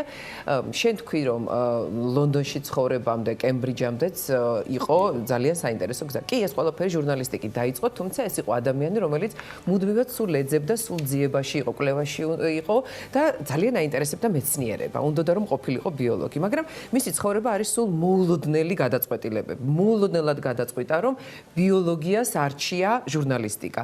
მოულოდნელად გადაწყვიტა, რომ ჟურნალისტიკიდან წავიდა სრულიად ახლად შექმნილ მაქტიკომში, რომელიც პრაქტიკულად მაშინ სტარტაპი იყო და აქედან დაიწყო მისი მუდმივი სტარტაპერობას და სტარტაპთან კავშირი, ხო? დაიწყო ოფის მენეჯერობიდან და ის გახდა გენერალური დირექტორის მოადგილე. აი ეს დატოვა და შემდეგ წავიდა. წავიდა, მაგრამ წავიდა, ხო. თუმცა ეს არ იყო მაშინ ის გადაწყვეტილება, რომ საბოლოოდ მიდიოდა, მაგრამ როდესაც უკვე დაამთავრა კემბრიჯის უნივერსიტეტის მაგისტრატურა, მას ორი შეთავაზება ჰქონდა.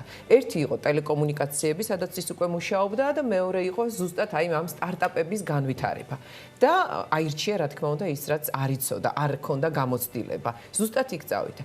სხვა შეიძლება დიდხანს არსად არ ჩერდება 4 წელი მაქსიმუმი 6 წელი უბრალოდ მაქსიმუმი აი ზუსტად ამდენი ხანი არის ახლა ბოლო ორგანიზაციაში სადაც ის არის გაჩერებული და ძალიან საინტერესო кейსი აქვს თანაც 130 მილიონი დოლარი რომელიც მან მოიზიდა აი თავისი მუშაობით თავისი გუნდის მეშვეობით და პრაქტიკულად მისი სფერო არის ინჟინერია რომელიც ყველგან არის ეს არის მედიცინა ძალიან საინტერესო სტარტაპები აქვს მიზიდული მას სამედიცინო სფეროში, სადაც ექიმს უადვილდება ეს სრულად ახალი ინოვაციები, სადაც ექიმს უადვილდება გარკვეული მიმართულებებით დიაგნოზის დასმა.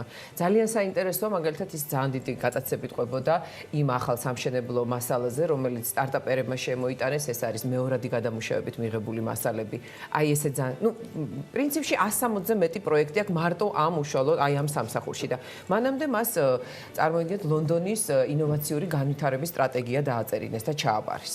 ხომართული რომ მისი მთავარი გამოწვევა არა მისი მთავარი აქტივი მაინც არის ეს მუდმივი ძიება ამ გამოძიების თითქოს სუ ეძებს და მაინც გამოწვევებისკენ იხრება საბოლოო ჯამში მისი გადაწყვეტილება შემდეგ ეტაპთან დაკავშირებით თორსა შეძლო გაცილებით კომფორტულად ყოფილიყო ალბათ ნაკლებად დატვირთულიც იდეაში ანაზღაურებაც არ ექნებოდა ურიგო ხო, მაგრამ მისთვის ძალიან მნიშვნელოვანია ზუსტად ეს გამოწვევა, სიახლე, ცნობის მოყარეობა რა ჟურნალისტიკიდან დამრჩაო იძახის, ერთადერთი ეს არის, რაც მას დარჩა, მაგრამ ეს ძალიან დიდი და ესეთი მონოპოლარია, ხო, უნარია, როდესაც ეს გაქვს, ხო.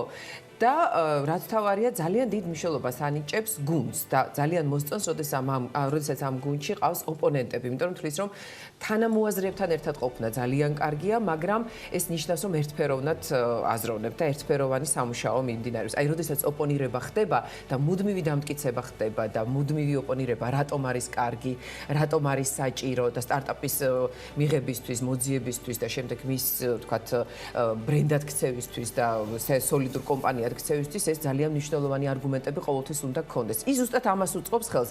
დაიჭიროს სტარტაპი, მოიზიდოს, დააფინანსებინოს და შემდეგ უკვე ამისგან გლობალური პროდუქტი და პროექტი შექმნას. მშვენიერი შესავალია. მე მგონი ყველანაირად საიმისოთ, რომ დავტყობეთ მანა მანჯგალაძის კიდევ ერთი ისტორიით, ამჯერად ანა ავალიანზე.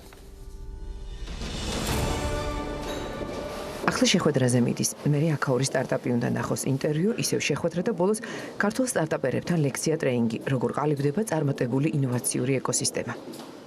მთელი ცხოვრება სტარტაპებს უკავშირდებაო, ამბობს და თბილისის სასტუმროს სტამბაში გახსნილ სტარტაპს Urban Greens პირველ ურბანულ მეურნეობას ნახულობს. 200 კვადრატულ მეტრზე 7 დონეზე განთავსებული დაკიდებული მეურნეობა მიკრომწვანილით, საკვები ყვავილებით, ორგანული პროდუქტებით ამარაგებს აჭარა ჯგუფის რესტორნებს, სადაც მზის ხივი არ აღწევთ, მაგრამ შუქი არ აკლია მცენარეებს, სადაც 75%-ით ნაკლებ წყალს იყენებენ, სადაც პროდუქტი მეურნეობიდან რამდენიმე წუთში პირდაპირ თეფშზე ხვდება.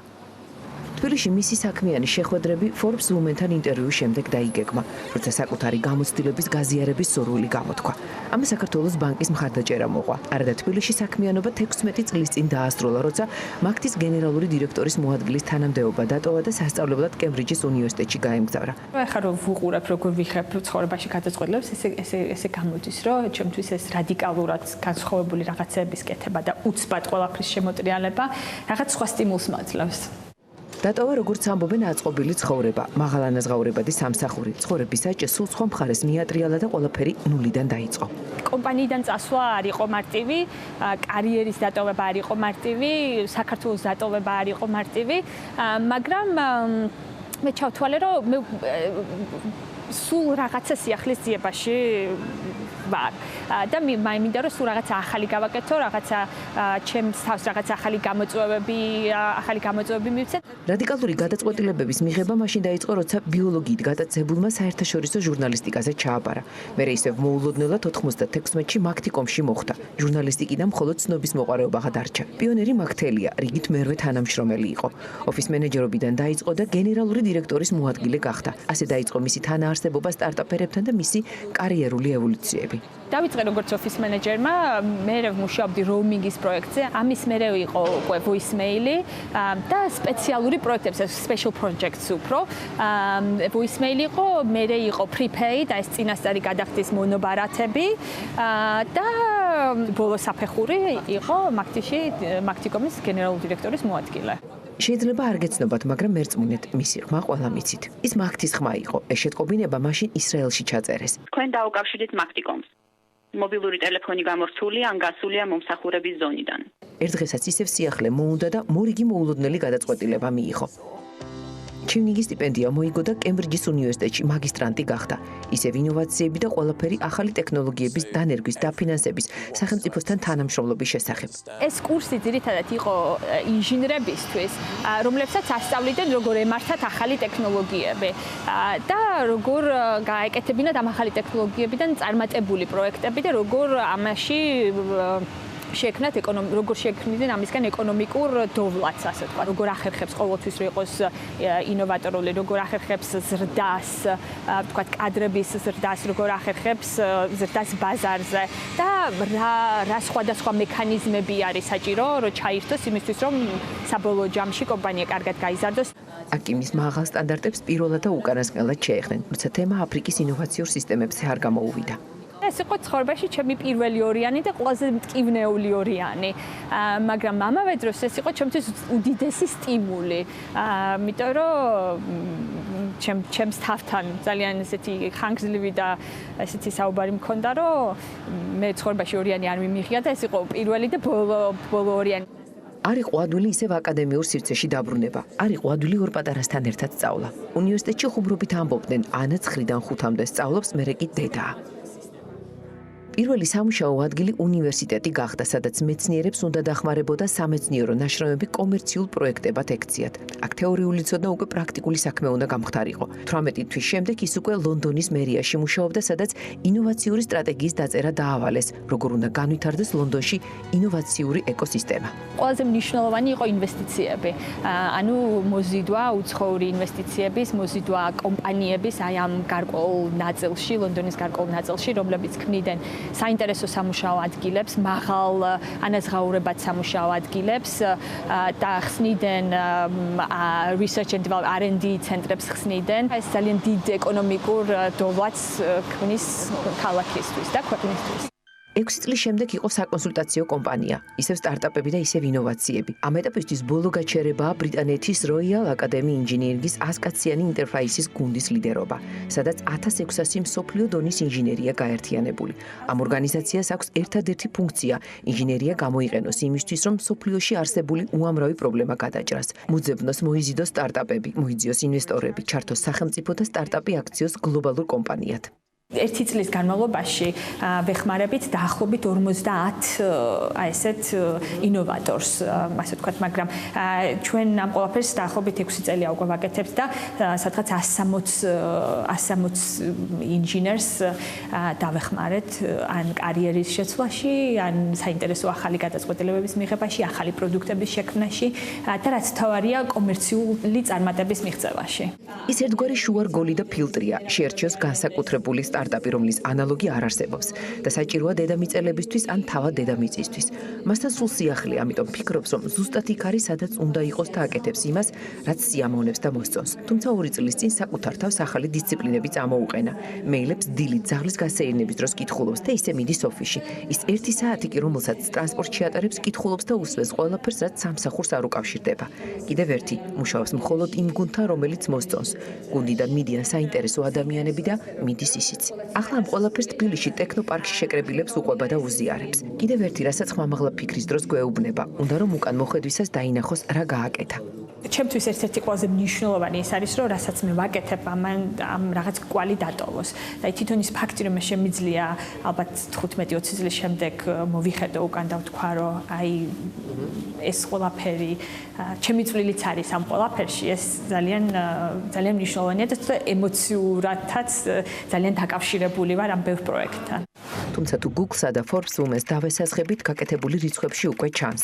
2013-19 წლების მთავარი რიცხვები ასეთია: 75 მხარდაჭერილი სტარტაპი, 4-ზე მეტი მაღალპროფილური ახალი სამუშაო ადგილი, სტარტაპების მიერ მოზიდული $130 მილიონ მეტი. მოსაყოლი კიდევ ბევრი დარჩა. ისევ დროის დეფიციტია, ყველაფერს მოსწრება რამდენიმე დღეში ძნელია. ისევ ვერ ნახა ახლობლები. მაგრამ ყოველთვის არსებობს გამოსავალიც.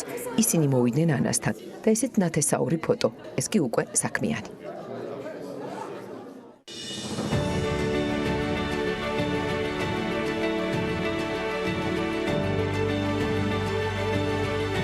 საგადასახადო ადმინისტრირება რთული სფეროა, დეტალური და სკრუპულოზური. ამ მიმართულებით დასაქმებულებისათვის ან ბიზნესის მწარმოებელთათვის ეს საკითხი კარგად არის ცნობილი და ის რომ თითოეულ დეტალსა თუ გათვლა შესაძლოა ბიზნესისთვის კრიტიკული მნიშვნელობა ჰქონდეს როგორც შემოსავლებში, ასევე შესაძლოა ზარალში. დღეს ერთ კონკრეტულ ნაწილზე უნდა ვისაუბროთ. საკითხი წარმოების დანაკარგების დაბეგვრის სისტემას შეეხება. ბუნებრივი და საწარმოო დანაკარგები კი აისახება კომპანიის გაყიდვებში, რომელიც წარმოების საშუალებებთან ნედლეულთან შედარებით იკლებს წონაში ან რაოდენობაში მაგალითად. მიუხედავად დანაკარგისა, მოგების გადასახადის გადახდა დღევანდელი კანონმდებლობით მაინც უწევთ კომპანიებს. ერთი ხელის მოსმით ვერც მისი ჩამოწერა მოხდება, რადგან დამტკიცება, რომ დანაკარგების ჩამოწერა მოხდა რეალურად წარმოშობილი დანაკარგის გამო და არა ჩრდილოვანი ვაჭრობის ან პირადი სარგებლობის გამო, ესეც რთულია. თუმცა საკითხი დღის წესრიგში უკვე არის და როგორც ვიცით, მსჯელობა ფინანსთა სამინისტროს წარმომადგენლობებთან კერძო სექტორმა ამაზე უკვე დაიწყო. რა შედეგამდე შეიძლება მივიდეთ, რა გამოწვევები არსებობს და როგორ შეიძლება ეს საკითხი გადაიჭრას, ამაზე ლევან მებხოძესთან, საქართველოს ბიზნეს ასოციაციის აღმასრულებელ დირექტორთან და კახა რუხაძესთან, საქართველოს ბიზნეს ასოციაციის საგადასახადო საბაჟო კომიტეტის თავმჯდომარესთან. ვისაუბრებთ, მოგესალმებით, მადლობა იმისთვის, რომ ხართ. ლევან, ეს თემა რატო შეირჩა ამ კვირაში და როგორც ვთქვი, ბიზნეს ასოციაციისთვის პრიორიტეტებს შორის არის და ასევე როგორ მიდის კომუნიკაცია ფინანსთა სამინისტროსთან. მადლობა, მოგესალმებით და დილა მშვიდობის თქვენს აუდიტორიას. ჩვენ შეირჩა იმდენად, რამდენადაც ჩვენ გუშინ ქონდა შეხვედრა ფინანსთა სამინისტროში შემოსავლების სამსახურის უფროსთან და გადავწყვიტეთ ამაზე უკვე საჯარო სივრცეში გვესაუბრა, იმიტომ რომ ძალიან პოზიტიური შემხედრი განწყობა დავინახეთ და ამ ხრივ შემოსავლების სამსახურის მხრიდან, იმიტომ რომ ამ ხრივ ეს რამოდენიმე წელია გრძელდება, თუმცა ბოლო პერიოდია, მას შემდეგ რაც ახალი მოგების გადასახადის სისტემაზე გადავედით, ეს ტომნოზე ეს დანაკარგების თემა კიდევ უფრო გამწვავდა, იმიტომ რომ კომპანიებს თვითჭრილში უწევთ უკვე გაბეგრვა და მათთვის ეს გარკვეულწილად მნიშვნელოვანი ფინანსური, ასე ვთქვათ, წნეხი გახდა. ჩვენ შემოსავლების სამსახურთან ამ მიმართულებით ბოლო პერიოდში აღვადგინეთ კომუნიკაცია და დავიწყეთ ეს ელექტროსადგურების მიმართულებით, იმ დრო ელექტროსადგურებს იცით რომ აქვთ დანაკარგი გამომდინარე იქიდან რომ ძაბვის აწევის გამო იკარგება და ეს მე-6 კლასის ფიზიკის ციკლში წერია, თუმცა ჩვენი საგადასახადო კანონმდებლობა არ ცნობს ფიზიკის ციკლს, მე-6 კლასის ფიზიკის ციკლს და ამ კუთხით გადამისამართებულია ეს ყველაფერი უკვე შემოსავლების სამსახურზე, რომელმაც ეს ასეთ სიტუაციაში უნდა თვითონ გადაწყვიტოს და დაადგინოს ეს ტიპის ნორმები, ან სადაც არ არის, იქ უნდა თქვას და ასე ვთქვათ, ნორმები არ არის საჭირო, იმიტომ რომ ლოგიკურად არის რო ავიღოთ საერთაშორისო მაგალითები, არის ქვეყნები, სადაც ესეთი ტიპის ნორმები თუ სტანდარტები ფიზიკურად არ არსებობს, იმიტომ რომ იქ მაღალდობაზეა გადახვდელისა და ადმინისტრაციული ორგანოსი დაფუძნებული ეს ურთიერთობა და იქ თავისთავად საღაზრს უკვე ცდება დააბეგრო ისეთი რამე, რაც იდეაში ფიზიკურად არ არსებობს, რაც არ გაგიყიდია იმას რატო ბეგრავ, ხო, რისგანაც შემოსავალი არ ქონია, თუმცა ჩვენთან იმის გამო რომ ეს დაუდასტურებელი ხარჯია, დანაკარგის მაგივრად უფორმებენ როგორც ფაქტიურად დანაკლის, მაგალითად ელექტროსადგურებში გამოდის რომ იქ რომელიმე თანამშრომელმა ეს მოიტაცა, დაიტაცა და ან სადმე ჩუმად გაყიდა და ამ შემდეგ. ხო, იგივე პრობლემა არის საცალო გაყიდვებში. ამაზე გუშინ ვილაპარაკეთ და კახა ალბათ დეტალებზე უფრო ჩაუღრმავდება ამ თემას, მაგრამ ერთ რამეს ვიტყვი კიდე ერთხელ ხალხს გავუსვამ რომ შემოსავლების სამსახურის დღევანდელი ხელმძღვანელობა არის ძალიან აქტიურად მოწადინებული და ეს პრობლემა მოგვარდეს და ჩვენი მხრიდან ამ სურვილს რომ ხედავთ, ვარ ძალიან ოპტიმისტურად განწყობილი. აი ამ ოპტიმიზმის საფუძველი მაინტერესებს, გუშინდელი დღე არის, კახა, ეს გასაგებია, თუმცა პერიოდი რომელიც ლევონმა ახსენა, თლათ არ იძლევა ოპტიმიზმის საშუალებას შესაძლებელი იყო საკითხი გადაწყვეტილიყო თავის დროზე, შეიძლება სექტორალურად გადაწყვეტილიყო სხვადასხვა ბიზნეს მიმართულებების მიხედვით. რატომ გონიათ რომ გადაწყდება და რა უნდა გადაწყდეს კიდევ ერთხელ? კეთილი, თავდაპირველად დავძენ რომ მოგესალმებით, რომ რიგში დილამშვიდობა არ მithmos უკაცრავად. პირველ რიგში დავძენ რომ ეს პრობლემა თავისთავად არ ახალია, ეს რაც საგადასახადო კოდექსი არსებობს, იმის მერე მოყოლებული არის პრობლემა. ზურები იმისა რომ რაღაცნაირად პრობლემა მოგვარებული იყო 2010 წელს, 2011-ში, უფრო სწორედ ესეთი მცდელობები იყო, შემოსავლების სამსახურს მიეცა უფლებამოსილებად ყოფილიყო უფლებამოსილი ორგანო და გარკვეული რაღაც ერთეულები ჩვენ ნორმები გვაქვს, ასე ვთქვათ, გარკვეული დარგების. თუმცა პრობლემა ისაა, რომ სისტემური მიდგომა არ ქონდა. მიმართულებებს რომ გადაუწყვიტეს, ხო, ეს ამაზე. იცით რა, ვერ ვიტყვით რომ საწარმოების შემთხვევაში. არა, ვერ ვიტყვით რომ ცალკეულ მიმართულებებს გადაუწყვიტეს, იმიტომ რომ თვითონ ეს დოკუმენტები რომ ნახოთ, ასე ვთქვათ, ნორმის დამდგენი არის არ უმეტეს ერთი გვერდისა. ანუ არ უმეტეს ერთ გვერდში, როგორც ჩაატიო ყველა ის ნიუანსი, რომელიც ამ დანაკარგებს ეხება. მე ხალ გულისხმობ როგორც საწარმოო დანაკარგს, ისე ბუნებრივ დანაკარგს. თავისთავად ისიც რომ ერთად არის აგრეგირებული ბუნებრივი და საწარმოო დანაკარგი, ეგეც არასწორია, იმიტომ რომ აბსოლუტურად სხვადასხვა საწყისები და სხვადასხვა მიდგომაა საჭირო. ეხლა იმედის მომცემი რატო იყო გუშინდელი საუბარი და გუშინდელი შეხვედრა, რომელიც ჰქონდა შემოსავლების სამსახურთან, მათ კონკრეტული წინადადებები გვითხრეს ჩვენ, რაც შეეხება საწარმოო დანაკარგებს, რომ მიმართულებას აიღებენ იმგვარად, რომ იმ საწარმოო დანადგარებს, რომლებიც თქვათ ბუნებრივად ახასიათებს ყველა საწარმოს, აღარ ჩაეძიებიან, შექმნიან რაღაცა ბაზას მონაცემების, რომელ ბაზაშიც გადასახადის გადამხდელს ექნება ვალდებულება წარადგინოს ეს ინფორმაცია, ან ვერგვარი სტატისტიკა ექნებათ და იმ შემთხვევაში, სადაც მკვეთრი გადახრა იქნება, თქვათ, მონაცემებში შემდეგ უკვე დაიწყებენ თქვათ კვლევას. ეგეც წინ გადადგმული ნაბიჯი ეს თქვათ ჩვენი გამოგონებული არ არის, ამგვარი პრაქტიკა აპრობირებულია ზოგიერთ ქვეყანაში, თუმცა მაინც კარგია. ჩვენ თავისთავად ეს დოკუმენტი არ გვინახავს და მოვითხოვოთ, რომ ეს დოკუმენტი განსახილებლად წარმოგვედგინა და დეტალებზე ალბათ მე უფრო გვექნება საშუალება რომ ვისაუბროთ. ეხლა რა შეეხება სავაჭრო ქსელში დანაკარგს, რომელიცაც უფრო დიდხანს ვისაუბრეთ გუშინ, სავაჭრო ქსელში განსაკუთრებით ჰიპერმარკეტებს აქვთ გარკვეული დანაკარგები, რომლებიც სამწუხაროდ, რომელიც ასოცირდება ასე ვთქვათ ქურდობასთან. უფრო მარტივი არის ამ შემთხვევაში, აი რაღაც კარტოფილის მაგალითს თუ მოვიყვანთ, ნებისმიერ თქვათ ხორცის მაგალითს, რომელიც მაღლუჭებადი პროდუქტი შეიძლება იყოს, რომელის რეალიზაციას ვერ ახდენს, ესა თუ ის თქვათ რიტეილ სექტორი, ანუ ეს როგორ შეიძლება რომ საგადასახადოსგან იყოს ყველა ჯერზე შემოწმებული, რომ ეს ნამდვილად გაფუჭებული იყო თუ უბრალოდ გაქრა. მაგასაც ვისაუბრეთ, მაგ ალბათ უფრო ნაკლები პრობლემაა, იმიტომ რომ მაღლუჭებელ პროდუქციასთან თუ ის გაფუჭებულია, თქვათ ჩვენ გვაქვს მექანიზმი კანონმდებლობაში, რომლის მიხედვითაც მოწვევა ხდება საგადასახადო ორგანოს და თქვა ჩამოწერა ყოველგვარი გადასახადის გადახდის გარეშე, თუმცა ეხლა ჩვენ აქცენტს ვაკეთებთ სხვა პრობლემაზე, ეს ეხება როცა ინვენტარიზაციის შედეგად აღმოჩნდება, რომ ის პროდუქტი, რომელიც თქვა ბუღალტრულად გააქვს, აღარ გაქვს. და ეხლა რატო აღარ მაქვს, ჰიპერმარკეტებში აქვს ძალიან ბევრი მიზეზი ამას. ძირითადი მიზეზია ერთი, რომ ხდება შრობა, ბუნებრივი დანაკარგი და მეორეა სამწუხაროდ ჩვენ რეალობაში არსებობს, ეს არის ქურდობა. თავისთავად ქურდობა და თუ მომპარეს რაღაცა ეს დაბეგვას თავისთავად არ უნდა ექვემდებარებოდეს, თუმცა პრაქტიკა საგადასახადო ორგანოების არაერთგვაროვანია ამ ნაწილში და პრაქტიკულად გამოდის ვის რაც მომპარეს დამატებით ვიხდი გადასახადს დაახლოებით 35%. შენი პრობლემაა და ზემოდან გადასახადი. და ზუსტად აი ამ დაღი უნდა გადაიხადო მე კიდევ უნდა მოგების გადასახადი. დიახ, ანუ დაახლოებით 35% გამოდის იმ საბაზრო ღირებულების მისთვის, რომელიც აღარ ამაქვს. ზუსტად ამ პრობლემის მოგვარების თაობაზე ჩვენ შევთავაზეთ წინადადება რომ რაღაც გარკვეული პროცენტი ბრუნვიდან იყოს დათქმული, რომელიც იქნება თქვათ ну ეს რა პროცენტი იქნება ბუნებრივია თქვათ რამდენად გონივრულია ახლა და შეთანხმების საკითხია და აი ამ პროცენტის ფარგლებში თქვათ რომ ეს გადასახადი ჩვენ არ გადავიხადოთ. ამასთან დაკავშირებით თვითონ შიდა განხილვა საჭიროებს ალბათ შემოსავლების სამსახურში და დაგვიბრუნდებიან ალბათ უახლოეს ხანში. ის გადაწყვეტილებები, რაზეც კახა საუბრობდა, ნიშნავს, რომ ეს იქნება ინტერსექტორალური, ხო? ანუ აქ საუბარია სრულად ყველას მიდგომებს, იმიტომ რომ რამდენიმე შეხვედრას ადრე წინა წლებში რო და დასწრებული კახა იმ მაგაზე მახსოვს რომ სფეროს წარმომადგენლები დგებოდნენ, ჩვენ დღეს გადავწყვიტავთ მაგალითად ნავთობ კომპანიების ბუნებრივი დანაკარგების და ტრანსპორტირებისას ეს ფოტოშურის გადაწყვეტა თემა, ხო? ანუ ეგეთი რაღაცები მახსენდება ფრაგმენტულად.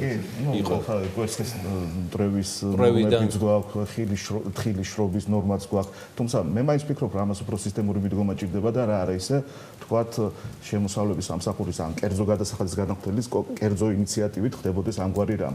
გლობალურად უნდა მოიცვას თითქმის ყველა დარგი და ამას ვესწრაფვით და ამის იმედი მაქვს, რომ ეს მოგვარდება. ანუ მოვიცავთ ყველას.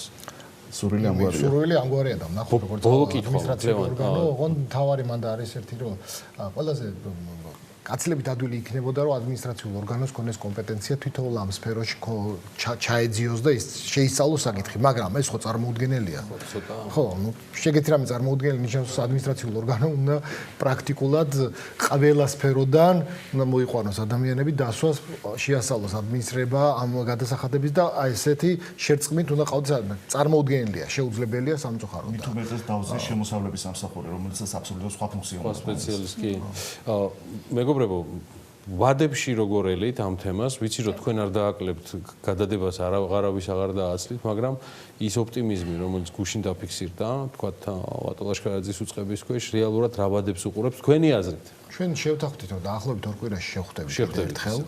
მათ რაც შეეხება ბუნებრივ დანაკარგებზე თავის მოსაზრებას გვეტყვიან, მანამდე საწარმო დანაკარგებთან ერთად აი ტექნოლოგიური დანაკარგები, რაზეც კახა საუბრობდა, მანამდე მოგვაწვდიან მოსაზრებებს, რაც მათ აქვთ და იმედი გვაქვს, რომ წლის ბოლომდე საბოლოო ჯამში ჩამოყალიბდებით საბოლოო გადაწყვეტილებას. და უკაცრავად ნორმატიული დოკუმენტი ეს იქნება ფინანსთა მინისტრის ბრძანება ყოფნის ამ თემას თუ რაიმე სხვა უფრო მაღალი ხარისხის ლეგიტიმად ჩვენი დაჟნებული მოთხოვნა რომ ეს იყოს ნორმატიული დოკუმენტი. თუნდაც ფინანსთა მინისტრის ბრძანება, თუმცა უნდა იყოს ნორმატიული დოკუმენტი, რომ შემდგომ პრაქტიკას სწორი მიმართულება მიეცეს.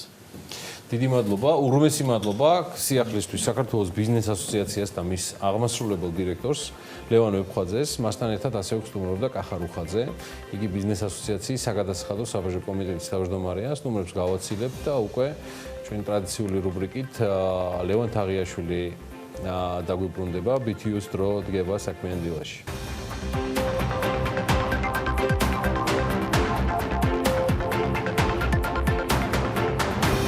ახლა მომავალში ქართულ ბანკებში სესხების ზრდა კონტროლქვეშ უნდა დარჩეს, როგორც უფრო მკაცრი მალეგურირებელი სტანდარტებით საცალო დაკრედიტების მიმართულებით და მჭიდრო მონეტარული პოლიტიკით ახალი დაკრედიტების შეზღუდვის თვალსაზრისით. ამის შესახებ სარეიტინგო სააგენტო ფიჩმა ყოველწლიურ კონფერენციაზე საქართველოზე საუბრისას აღნიშნა. საპარტნიორო ფონდის სასტუმრო ბორჭომელი განის შემდგომი განვითარების მიზნით საჯარო აუქციონს აცხადებს. ბოლო 4 წლის განმავლობაში უცხო ქვეყნის მოქალაქეთა მიერ საქართველოში უძრავი ქონების საკუთრების ხელისუფლებით რეგისტრაციის შემთხვევები მზარდია.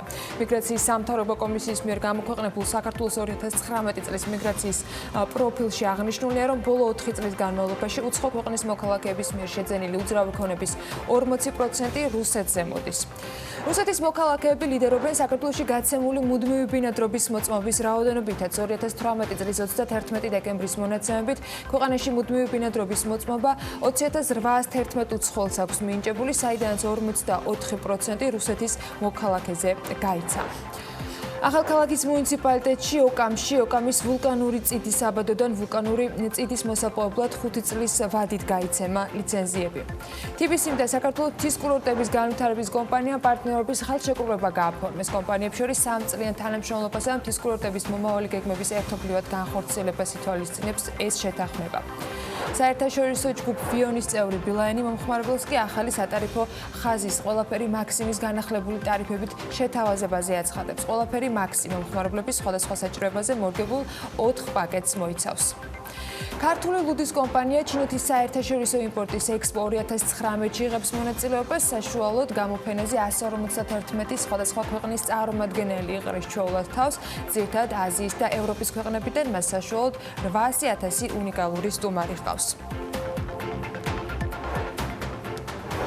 განათლების მინისტრი მიხეილ ბატიაშვილი თანამდებობას ტოვებს ამის შესახებ სულ რამდენიმე წუთის წინ მთავრობის ხდომის დაწყებამდე პრემიერ-მინისტრმა გიორგი გახარიამ ჩვეულად მედიისათვის ღია კომენტარებისას განაცხადა. მისი განმარტებით მიხეილ ბატიაშვილმა გადადგომის თხოვნით მას თავად მიმართა. სახელმწიფო კანცელარიაში ამ წუთებში მიმდინარეობს მთავრობის ხდომა, ის ზუსტად 10 საათზე დაიწყო და გთავაზობთ კომენტარს, რომელიც პრემიერ-მინისტრმა რამდენიმე წუთის წინ გააკეთა. მეორე საკითხი, რომელიც მინდა ასევე თქვენთან ერთად აღნიშნო, ეს გახლავთ ჩვენი ერთ-ერთი კოლეგის ბატონი მიხეილ ბატიაშვილის თხოვნა პირადი განცხადების საფუძველზე დატოვოს თანამდებობა განათლების, სპორტის და კულტურის მინისტრის. რა თქმა უნდა, ჩვენ აქ პირველ რიგში ბატონ მიხეილს მადლობა უნდა გადაუხადოთ გაწეული შრომისთვის იმ სისტემური და უაღრესად მნიშვნელოვანი რეფორმის დაწყებისთვის, რასაც ქვია განათლების სისტემის სისტემური რეფორმა. და რა თქმა უნდა იმ მიღწევებისთვის, რომლებიც ჩვენ ბოლო წლების განმავლობაში გქონდა როგორც სპორტში, ასევე კულტურის მიმართულებით. მიხეილ ბატიაშვილთან დაკავშირებით პრემიერ-მინისტრმა როგორც მოისმინეთ, მეორე საკითხად წარუდგინა მთავრობას განახლებული ინფორმაცია. თელარ გელანტია მუშაობს სახელმწიფო კანცელარიაში მთავრობის ხდომის პარალელურად და სიახლეებს აუცილებლად უნდა გაიცნოთ BM წერტილიჩიზე, რა გახდა მიხეილ ბატიაშვილის გადადგომის მიზეზი, ვინ იქნება მისი შემცვლელი, რა ვთქვათ, გეგმები არსებობს და როგორ შეიძლება შეიცვალოს ახალი მინისტრის პირობებში ის სიახლეები, რომელიც რამდენიმე კვირის წინ, დაახლოებით 1 წლის წინ დანიშნული მინისტრის მხრიდან იყო საზოგადოებისთვის წარდგენილი. ამ ყველაფერზე დღის განმავლობაში მოგიყვებით. ახლა კი ერთი სოციალური საწარმო უნდა გაგაცნოთ თლილი. ეს არის 2018 წელს საქველმოქმედო ფონდ საქართველოს კარიტასის ინიციატივით შექმნილი კომპანია. საწარმოს მიზანი არის მოწყვლადი ახალგაზრდების გაძლიერება და მათთვის განვითარებისათვის საჭირო პროფესიული უნარჩვევების მიცემა. თლილი ახალგაზრდების ჩართულობით ამზადებს და რესტავრაციას უკეთებს ხის საყოფაცხოვრებო ნივთებს, დეკორაციებსა და ავეჯს. ვიდეო მასალა კი ევროკავშირისა და ESP-ის ერთობლივი პროექტის ფარგლებშია მომზადებული.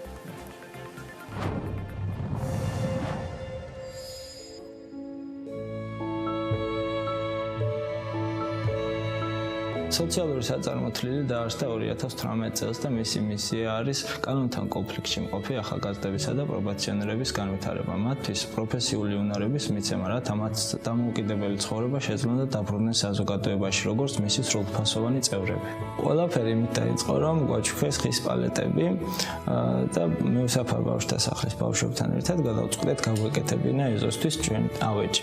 გავაკეთეთ მაგიდა და სკამები და სამუშაო პროცესიც ისე მოგვეწონა, რომ გადავწყვეტეთ უფრო სერიოზული სახე მიგვეცა ამ ყველაფრისთვის და მაშინ გაგვიჭდა ყველას ერთად იდეა, რომ გაგვეკეთებინა ეს რაღაც საწარმო, სადაც ვიმუშავებდით ხეზე. შევიტანეთ განაცხადი, დაგვიფინანსეს, დადებითი პასუხი მოვიდა და დღეს ფუნქციონირებს უკვე სოციალური საწარმო თლილი.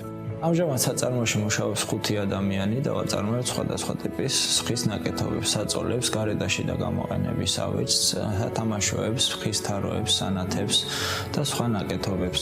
საჭიროების შემთხვევაში ასევე ვიმატებთ სხვა ადამიანურ რესურსებს, რომლებიც გვეხმარებიან სხვადასხვა სამუშაოების შესრულებაში.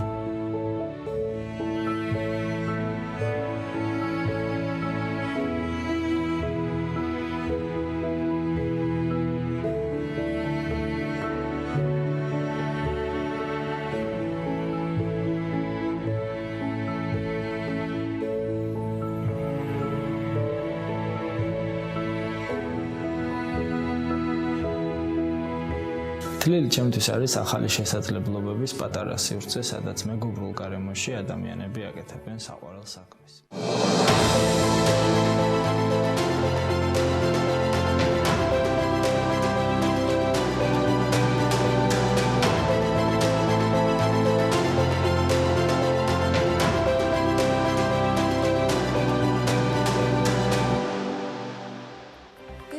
ტექნოლოგიების უნივერსიტეტის რუბრიკით გავაგრძელებთ ახლა საქმიანი დილის ეთერს. პირველად რეგიონში მსოფლიოს საუკეთესო ტექნოლოგიური ინსტიტუტი MIT ქართველ მეწარმეებთან სტარტაპ პროექტზე იწყებს მუშაობას და ამას რა თქმა უნდა ვერ გამოვაკლდებოდით. ურთიერთშეთანხმებას ბიზნეს ტექნოლოგიების უნივერსიტეტმა მასაჩუსეტსის ტექნოლოგიურ ინსტიტუტთან შეერთებულ შტატებში სპეციალური ვიზიტის ფარგლებში მიაღწია. კონკრეტულად რას გულისხმობს ეს პროექტი და ურთიერთთანამშრომლობა, ამას ლევან თაღიაშვილი გვეტყვის სტუმართან ერთად კიდევ ერთხელ მოგესალმებით. დილამშვიდობის, მივესალმებით ჩვენს მაყურებელს. შეთანხმება მობილური აპლიკაციების საქართველოში შექმნას და მის საერთაშორისო ბაზრებზე კომერციალიზაციის მხარდაჭერას გულისხმობს, რისთვისაც გლობალური სტარტაპ ლაბი საუკეთესო გუნდს შეარჩევს და მათი სტარტაპების კატალიზირებისთვის იმუშავებს. როგორ შეგეძლებათ მასში მონაწილეობა და რა იქნება მთავარი აქცენტები, რასაც MIT და ბიზნესის და ტექნოლოგიების უნივერსიტეტი გააკეთებენ, ამას BTU-ს რექტორი ნინო ენუქიძე გვეტყვის, რომელიც საქმიანი დილის სტუმარია. დილამშვიდობის, კიდევ ერთხელ მადლობა რომ გვეწვიეთ. გლობალურ სტარტაპ ლაბზე რომ დავიწყოთ საუბარი, არაერთი მსგავსი პლატფორმა შეგიქმნიათ და ეს რითი იქნება განსხვავებული? გლობალური სტარტაპ ლაბი არის MIT-ის პროექტი, რომელსაც მსოფლიოს სხვადასხვა ქვეყანაში ახორციელებს, რომელიც გულისხმობს პროფესორების და ყველაზე წარმატებული სტარტაპის მქონე სტუდენტების ჩართულობას, სხვადასხვა ქვეყნებში სტუდენტების შერჩევას, გადამზადებას და მათ ხელშეწყობას, რომ შექმნან ისეთი სტარტაპები, რომელიც საერთაშორისო ბაზარზე იქნება წარმატებული. თქვათ, ერთი მაგალითი რომ მოვიყვანო, რამოდენიმე წლის წინ აფრიკის კონტინენტი მოიცვა ამ პროგრამამ და აფრიკის ყველაზე მსხვილი მობილური ოპერატორი დღეს სწორედ ამ პროგრამის ფარგლებში შექმნილი იმდროული სტარტაპი არის. ამიტომ მოლოდინები გვაქვს ძალიან მაღალი. თუ იქნება რამე კონკრეტული თარგეტი, როგორც ვიცი, მობილურ აპლიკაციებზე გაკეთდება ძირითადი აქცენტი და მობილური აპლიკაციების საქართველოს შექმნა საკუთარ სერიოზული განაცხადია და რას გულისხმობს კონკრეტულად ეს ნაწილი? გუშინ მქონდა საუბარი MIT-ის გუნდთან, შევთანხმდით, რომ შერჩევა სტუდენტების მოხდება და ზოგადად ბენეფიციარების მოხდება სამ კატეგორიად. პირველი კატეგორია იქნება ტექნოლოგიური უნარების მქონე ახალგაზრდები, მეორე კატეგორია არის ბიზნესში განათლებას ვინც იღებს და სტუდენტები, ვისაც შეუძლია ფინანსური მოდელი შეიმუშაოს სტარტაპის და ამ მიმართულებით გააკეთოს კონტრიბუცია და მესამე ეს არის ნეტვორკინგის ნაწილი, ეს არის საერთაშორისო კავშირების დამყარების შესაძლებლობების და უნარების მქონე გუნდის წევრი. შერჩეული იქნება ჯამში 28 კანდიდატი და შემდეგ მოხდება ამ კანდიდატების დაჯგუფება, სამ კაციანი ჯგუფები შეიქმნება და საბოლოო ჯამში მიზანი არის, რომ 4 კვირიანი გადამზადების პროგრამა მიიყვანოს სტუდენტები იქამდე, რომ თავად შექმნან მობილური აპლიკაცია, მაგრამ არა მხოლოდ ეს იყოს სრული ბიზნეს მოდელი, გამზადებული pitch deck-ი, რომლითაც ინვესტორების წინაშე მთელი მსოფლიოს მასშტაბით ეს გუნდები შეიძლება რომ წარდგნენ. აი, დემო დღეზეც რომ ვისაუბროთ, როდესაც უკვე წარადგენენ, რა ტიპის ინვესტორებთან ექნებათ მათ შეხება და რა პერიოდი ექნებათ იმისათვის, რომ მოამზადონ მათ საკუთარი პროექტი?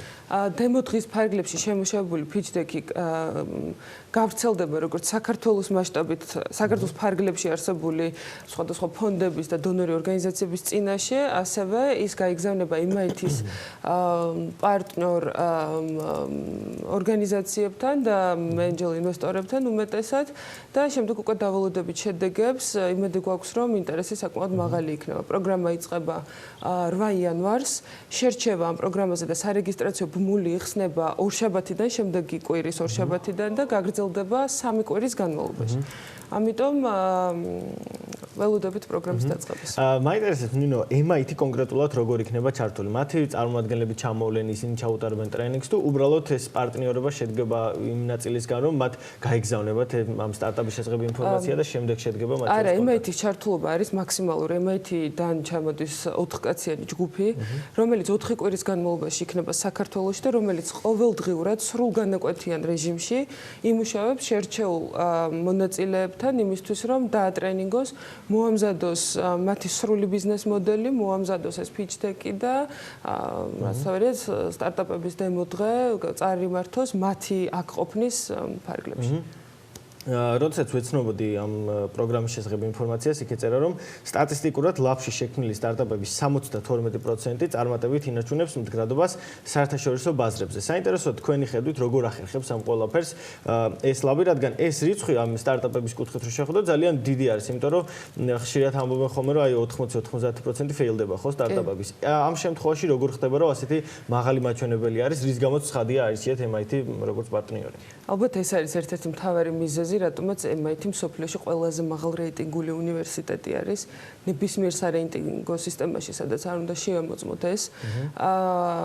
მიზეზი არის ის, რომ ეს სამეწარმეოდო ინოვაციური ეკოსისტემა უნივერსიტეტში არის ფორმირებული ძალიან სწორად და აქ იგულისხმება არა მხოლოდ დასაწყისში, ვთქვათ, სტარტაპის შექმნის მომენტში მხარდაჭერა, არამედ მისი მდგრადობის უზრუნველყოფისთვის მთელი რიგი ბერკეტები არის შემუშავებული და ჩვენ გვიხარია ის, რომ ჩვენ სტუდენტებში გულისხმობ არა მხოლოდ BTU სტუდენტებს, არამედ საქართველოს ტერიტორიაზე მცხოვრებ სტუდენტებს, ექნებათ შესაძლებლობა, რომ მდგრადობის მიმართულებით ასეთი მნიშვნელოვანი მხარდაჭერა მიიღონ MIT-ის ტიპის ორგანიზაციისგან, ვინაიდან დაწყებული თქვათ ბიზნეს ინკუბატორის სერვისებით, რომელიც კვლევა და განვითარებაში ეხმარება სტარტაპს, დასრულებული იმ შემდგომი პარტნიორების გაცნობით, თქვათ, პოტენციური თანამშრომლობის პერსპექტივაში მხარდაჭერით, სრული ციკლი იქნება უზრუნველყოფილი MIT-ისგან. ეს არის საქართველოსთვის ნამდვილად უპრეცედენტო ფორმატი არის სტარტაპთან მუშაობის, ამიტომაც არის ასეთი მაღალი ინტერესი. ჯერ არ გაგვიხსნია რეგისტრაცია და დაახლოებით 300-ზე მეტი დაინტერესებული პირი უკვე შეგვეხმიანება. სამოვლოდ თუ აპირებთ MIT-ისთან გაგრძელებას თანამშრომლობის და კიდევ სხვა პარტნიორებზეც რომ ვისაუბროთ, ჩვენ არაერთი პარტნიორი წარგვიდგენია საქმიანი დილის მაყურებლისთვის და დარწმუნებული ვარ, რომ კიდევ უამრავი იქნება. რა თქმა უნდა, გეტყვით იმას, რომ ზოგადად პირველი რაც ამ პროექტის ფარგლებშიც ვთქვით, ჩვენ არ ვხსნით ამ სარეგისტრაციო ფორმას მხოლოდ BTU სტუდენტებისთვის. ესეც უნდა მეკითხა, მხოლოდ BTU სტუდენტებისთვის არ არის. არა არის და ეს არის ჩვენი პრინციპული პოზიცია, რომ ყველა სტუდენტ საქართველოში უნდა მიეცეს შესაძლებლობა, რომ ასეთი მართლა უნიკალური პროგრამით ისარგებლოს და ჩვენ არ ვიქნებოდით სწორი ყველა სტუდენტთან მიმართებაში, რომ ჩაგვეკეტა კარი და გვეთქვა, რომ მხოლოდ თქვა 3000 ადამიანს ვაძლევთ შანსს. აბსოლუტურად არა, საქართველოში ძალიან ბევრი სტუდენტი არის დღის მდგომარეობით და მინდა ყველას მივმართო ამ ეთერის საშუალებით და ვუთხრა, რომ თუ ისინი ფიქრობენ, რომ აქვს შესაბამისი პირველ რიგში ინგლისურის დონის ცოდნა, C1 დონეზე მაქვს საუბარი და შემდეგ აქვთ ის ინოვაციური იდეები, რომლითაც უნდათ შემოგვიერთდნენ, ჩვენი კარი ღია არის ნებისმიერი უნივერსიტეტის სტუდენტისთვის. ეს პირველი. ეხლა მეორე პარტნიორობას რაც შეეხება სხვა უნივერსიტეტებთან, რა თქმა უნდა ძალიან დიდი გეგმები გვაქვს საერთაშორისო პარტნიორობის თვალსაზრისით, ერთს გეტყვით, რომ ინკლუზიური განათლება ზოგადად და ციფრული ინკლუზია ჩვენს ქვეყანაში არის ძალიან მნიშვნელოვანი გამოწვევა. ზოგადად საგანმანათლებლო სისტემისთვის განათლების ინკლუზიურობა ძალიან მნიშვნელოვანი საკითხია და ახლა ვფიქრობთ, რომ დადგა დრო, რომ ძალიან მნიშვნელოვანი ნაბიჯები გადაიდგას. ამ მიმართულებით ვფიქრობთ, რომ სტენფორდის უნივერსიტეტი და არა მხოლოდ იქნება პარტნიორი ძალიან მნიშვნელოვანი ინიციატივების, რომელიც მალე გაჟღერდება, მაგრამ ეს მიმართული იქნება არა მხოლოდ ისევ და ისევ თბილისის ფარგლებში რაღაც პროექტებს, რეგიონებში, აუცილებლად რეგიონებში და ეს იქნება ძალიან და აი ბოლოს მინდა მეწარმოების კალენდარზეც კითხო, ეს არის 10 წლის ფაქტობრივად აჯენდა, რომელსაც მიყვება BTU და თქვენ ცდილობთ, რომ დაამკვიდროთ, ასე ვთქვათ, ეს კულტურა ახალგაზრდებში, რატომ არის მნიშვნელოვანი, რომ მივეჩიოთ მსგავს დაგეგმარებას და მთელი წლის განმავლობაში ვიცოდეთ. მეწარმოების კალენდარი არის ის მოცემულობა, რომელსაც არ არიან ქართული სტარტაპები მიჩვეული, ვინაიდან ყოველთვის რაღაც ესეთი სხვადასხვა ლოკაციებზე ტარდება სხვადასხვა ტიპის ღონისძიებები, რომელსაც ერთმანეთთან მეტნაკლებად ან აქვს კავშირი, ან უმეტეს შემთხვევაში არც აქვს კავშირი და არის ყოველთვის გამიზნული რაღაც ერთი სეგმენტისთვის, ვისაც შეუძლია, ვისაც აქვს წვდომა ამ ღონისძიებებზე. ჩვენ ვთქვით, რომ ჩვენ ვაკეთებთ ერთი წლის, ასე ვთქვათ, წესრიგს, დღის წესრიგს, რომელიც იქნება ღია ნებისმიერი მსურველისთვის ამ პოლიტიკას ვინარჩუნებთ ისეთ მნიშვნელოვან პროგრამებში, როგორიც არის ვთქვათ MIT-ისთან პარტნიორობა, და საცილებლად გაიცნონ ახალგაზრდები ამ კალენდარს. Silicon Valley თბილისის მეწარმოების კალენდარი. ჩვენი უნივერსიტეტის Facebook-ის გვერდითაც შეიძლება მარტივად გადავიდეთ ამ მულზე და შეიძლება ჩვენს ვებგვერდზეც ნახონ. ეს კალენდარი მუდმივად იზრდება, მაგრამ ის მოცემულობა, რაც დღეს მდგომარეობით დაანონსებული არის, ის რა თქმა უნდა ყველაფერი განხორციელდება, თუმცა მას კიდევ ემატება ფაქტობრივად ყოველთვიურად ემატება. სადაც შეუძლიათ ახალგაზრდებს ნახო მთელი წლის განმავლობაში რა აქტივობები ნახონ და იცოდნენ, რომ განურჩევლად იმისა, რომელი უნივერსიტეტის სტუდენტები არიან, ეს არის მათთვის და შეუძლიათ გამოიყენონ. ჩვენც ვეცდებით რომ გავაშუქოთ ეს ყველაფერი და მხარი დაგიჭიროთ თქვენს ძალიან კარგ წამოწყებებში ბიზნესისა და ტექნოლოგიების უნივერსიტეტის რექტორი ნინო ენუქიძე იყო ჩვენთან სტუმრად. მადლობა ლევას და ჩვენ სტუმარს საინტერესო ამბებისათვის. წინ მცირე სარეკლამო პაუზა გველდება და დაგიბრუნდებით ძალიან მალე.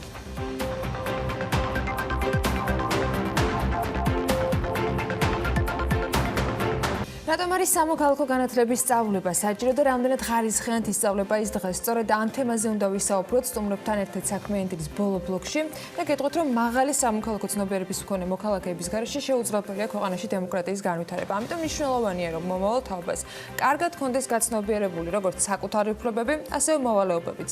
სახელმწიფოებრივად მოაზროვნე მოქალაქე კი ნიშნავს უფრო ანგარიშვალდებულ მთავრობას, რომელიც მუდმივად საზოგადოებრივი კონტროლის ქვეშ იმყოფება. სწორედ ამიტომ USAID-მა სამოქალაქო განათლების პროგრამა შეემუშავა, მომავლის თაობა, რას გულისხმობს ეს პროგრამა და პროექტი და რა მნიშვნელობის მატარებელია ის. ამაზე სტუმრებთან ერთად ვისაუბრებთ საქმიანი დილის ეთერში და მას მიცლობას მარიამ ადამია გაუწევს მათ. მოგესალმებით. დილომშვიდობის ანა, ვიდრე სტუმრებს წარვადგენ, გეტყვით რომ ჩვენი ქვეყნის კონსტიტუციაში წერია რომ ჩვენი საქართველოს მოქალაქეების ურყევინებაა დავამკვიდროთ დემოკრატიული საზოგადოებრივი წყობილება განათლების ეროვნულ მიზნებში კი ხაზგასმულია რომ საქართველოში ზოგადად განათლების სისტემა მიზნად ისახავს მაღალი სამოქალაქო ცნობიერების მოქალაქის აღზრდას. ამიტომაც სამოქალაქო განათლება რომ მნიშვნელოვანია, ამაზე მგონი არავინ დაობს, თუმცა მოსაკითხია რამდენად ეფექტიანად ისწავლება ის და ზოგადად რა თემები აინტერესებთ მოსწავლეებს. თემაზე მარინა უშვერიძე USAID-ის სამოქალაქო განათლების პროგრამის მომავლის თაობის დირექტორი სიმონ ჯანეშია, განათლების მკვლევარი და თამარ კაპანაძე თბილისის 97 საჯარო სკოლის მოსწავლე ისაუბრებენ პირდაპირ ეთერში. დილამშვიდობისა, მადლობა რომ დილიდან ჩვენთან ერთად ხართ. ბატონო სიმონ, პირველ რიგში დავიწყოთ სიახლით, რომელიც გულისხმობს მიხეილ ბატიაშვილის თანამდებობის დატოვებას. როგორ აფასებთ ამას, როგორი მინისტრი იყო და რას ნიშნავს ზოგადად თავისინებით პოზიციის დატოვება? გამარჯობა, დიდი მადლობა მოწვევისთვის.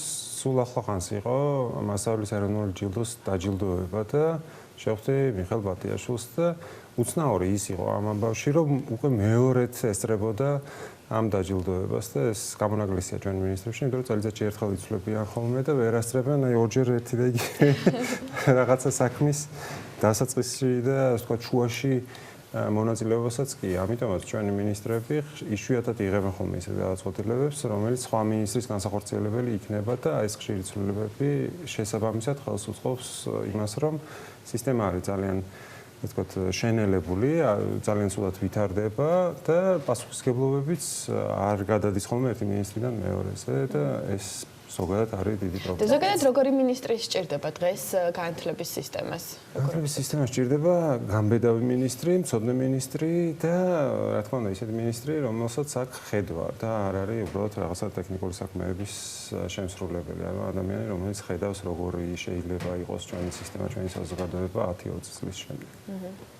კაპიტან რო გადავიდეთ უკვე სამოქალაქო განათლებაზე და იმ თემაზე, რაზეც მოგიწვევთ, ზოგადად მაყურებელს რომ აუხსნათ, რას გულისხმობს USAID-ის პროგრამა და რამდენად შეუწყობს ხელს ახალგაზრდა თაობაში ამ მიმართულებით ცოდნის დაგროვებას? პირველ რიგში მადლობა მოწვევისთვის. უკვე წლებია ჩვენ ამ თემაზე ვმუშაობთ, იმიტომ რომ სამოქალაქო განათლება მე-9 კლასებში ისწავლებოდა მანამდე და ძირითადად თეორიულად ისწავლებოდა. სამოქალაქო განათლების მთელი ხიბლი მიმზიდველობა და საბოლოო შედეგი კი მდგომარეობს იმაში, რომ პრაქტიკაში გამოიყენონ მოსწავლეებმა თავის ყოველდღიურ ცხოვრებაში გამოიყენონ გაკვეთილზე მიღებული ცოდნა. აი სწორედ ამაზე აკეთებს აქცენტს USAID-ის პროგრამა. სამი ძირითადი მიმართულება გვაქვს, რომლითაც ვეხმარებით სკოლებს. პირველი გახლავთ ხარისხიანი საგანმანათლებლო რესურსების შექმნა, დამხმარე სახელმძღვანელოები მაქვს ამ შემთხვევაში მხედველობაში. მეორე გახლავთ პედაგოგების გადამზადება და მესამე არის პრაქტიკაში ცოდნის გამოყენების ხელშეწყობა მოსწავლეებისთვის. ანუ გამოდის რომ დღეს სკოლებში ეფექტიანად არის სწავლება ხარისხიანად სამოქალაქო განათლება. არის წარმატებული მცდელობები და ასევე ასევე გვაქვს შედეგები არაერთი და მრავალი მთელი საქართველოს მასშტაბით ყველა მუნიციპალიტეტში. ეს შედეგები არსებობს მეტნაკლებობით. ადრე რაც იყო საგნის მიმართ დამოკიდებულება, რწმენა, ეს ძალიან შეიცვალა. ახლა როდესაც შედეგს ხედავენ, მაგალითად, რა შეიცვალა მათი უშუალო სოფლის თუ ქალაქის მართვაში, მათ უშუალო გარემოში, როდესაც ამის შედეგს ხედავენ მოსწავლეები, შემდეგ უკვე მათ აქვთ უფრო მეტი სტიმული იმისთვის, რომ ახალი ინიციატივები განახორციელონ და ერთი მაგალითი მინდა მოგიყვეთ, ჩვენი ხელშეწყობით პეტიციები შევიდა სამცხე-ჯავახეთში 3 სოფლის მოსახლეობისგან. ეს იყო მლაშე, ფლატე და ზარზმა, მოსწავლეების ინიციატივით პეტიციები შევიდა ადგილობრივ თვითმმართველობაში სოფელში, ამ სოფლებში არსებული 3 პრობლემის მოგვარებისთვის. ერთი იყო გზის შეკეთება, მეორე გახლავთ სტადიონის მოწყობა და სკვერის მოწყობა და რომ ამაზე გამოყოფილიყო დაფინანსება. ეს პეტიციები საკმაოდ დიდი პროცესია. ანუ აქ არის ჯერ საჭიროებების მოკვლევა, მოსახლეობის გამოკითხვა, შემდეგ უკვე ხელმოწერების შეგროვება, თვითონ პეტიციის შედგის ტექსტის შედგენა და ასე შემდეგ. და იქიდან პასუხი უკვე მიიღეს, რომ შეძლებისდაგვარად გათვალისწინებული იქნება ახლა ბიუჯეტის ფორმირების პროცესში იმყოფებიან და შეძლებისდაგვარად გათვალისწინებული იქნება, მაგრამ მოსწავლეები უკვე ამბობენ, რომც არ გამოვიდეს და დადგეს დღეს შედეგი, ისინი აუცილებლად ხვალაც და ზეგაც გაიმეორებენ იგივე პროცესს, იმიტომ რომ მათ მიაჩნიათ უკვე აქვთ ამის რწმენა, მათი დამოკიდებულება შეიცვალა, რომ მათ მონაწილეობა უნდა მიიღონ იმაში, რაც ხდება მათ ირგვლივ და რაც არ მოწონთ, ეს შეცვალონ ყველანაირი საშუალებით, რაც მათ ხელეწიფებათ. ვიცით, რომ კრიტიკული აზროვნების განვითარება მოსწავლეებში არის ერთ-ერთი მთავარი მიმართულება და ელემენტი, რატომაც ისწავლება დღეს სამოქალაქო განათლება. ამიტომ მინდა გკითხოთ ყველას, ანუ რამდენად უვითარდებათ დღეს სკოლაში ბავშვებს აი ეს კრიტიკული აზროვნება და რატომ არის საჭირო ზოგადად სამოქალაქო განათლების მიღება მათთვის? მოგესალმებით. მადლობა მოწვევისთვის. ზუსტადაც რომ ძალიან შეცვლილი არის, რადიკალურად შეცვლილი არის დამოკიდებულება გავლენით წლებში ვიდრე დღეს. ჩემი აზრით და უკვე ჩვენი თაობის აზრით, სამოქალაქო განათლება არა მარტო უბრალოდ საგანი, არამედ ის გვასწავლის თუ როგორ უნდა ჩამოყალიბდეთ ნამდვილ მოქალაქეებად და გვასწავლის და გვახსენებს, რომ ყოველი მოქალაქე მნიშვნელოვანი ადამიანია და რომ მათი სიტყვა გადამწყვეტი არის. თამარ, მე ვიცი რომ თქვენ იყავით თანატოლებთან ერთად ჩართული პროექტში, რომელიც გულისხმობს თანამედროვე რეალობის დანახვას ახალგაზრდა თაობის თვალით. როგორი არის თქვენი თვალით დანახული რეალობა? დიახ, ჩვენი პროექტი იყო, რომელიც სულ პრობლემებს გამოკვეთავდით.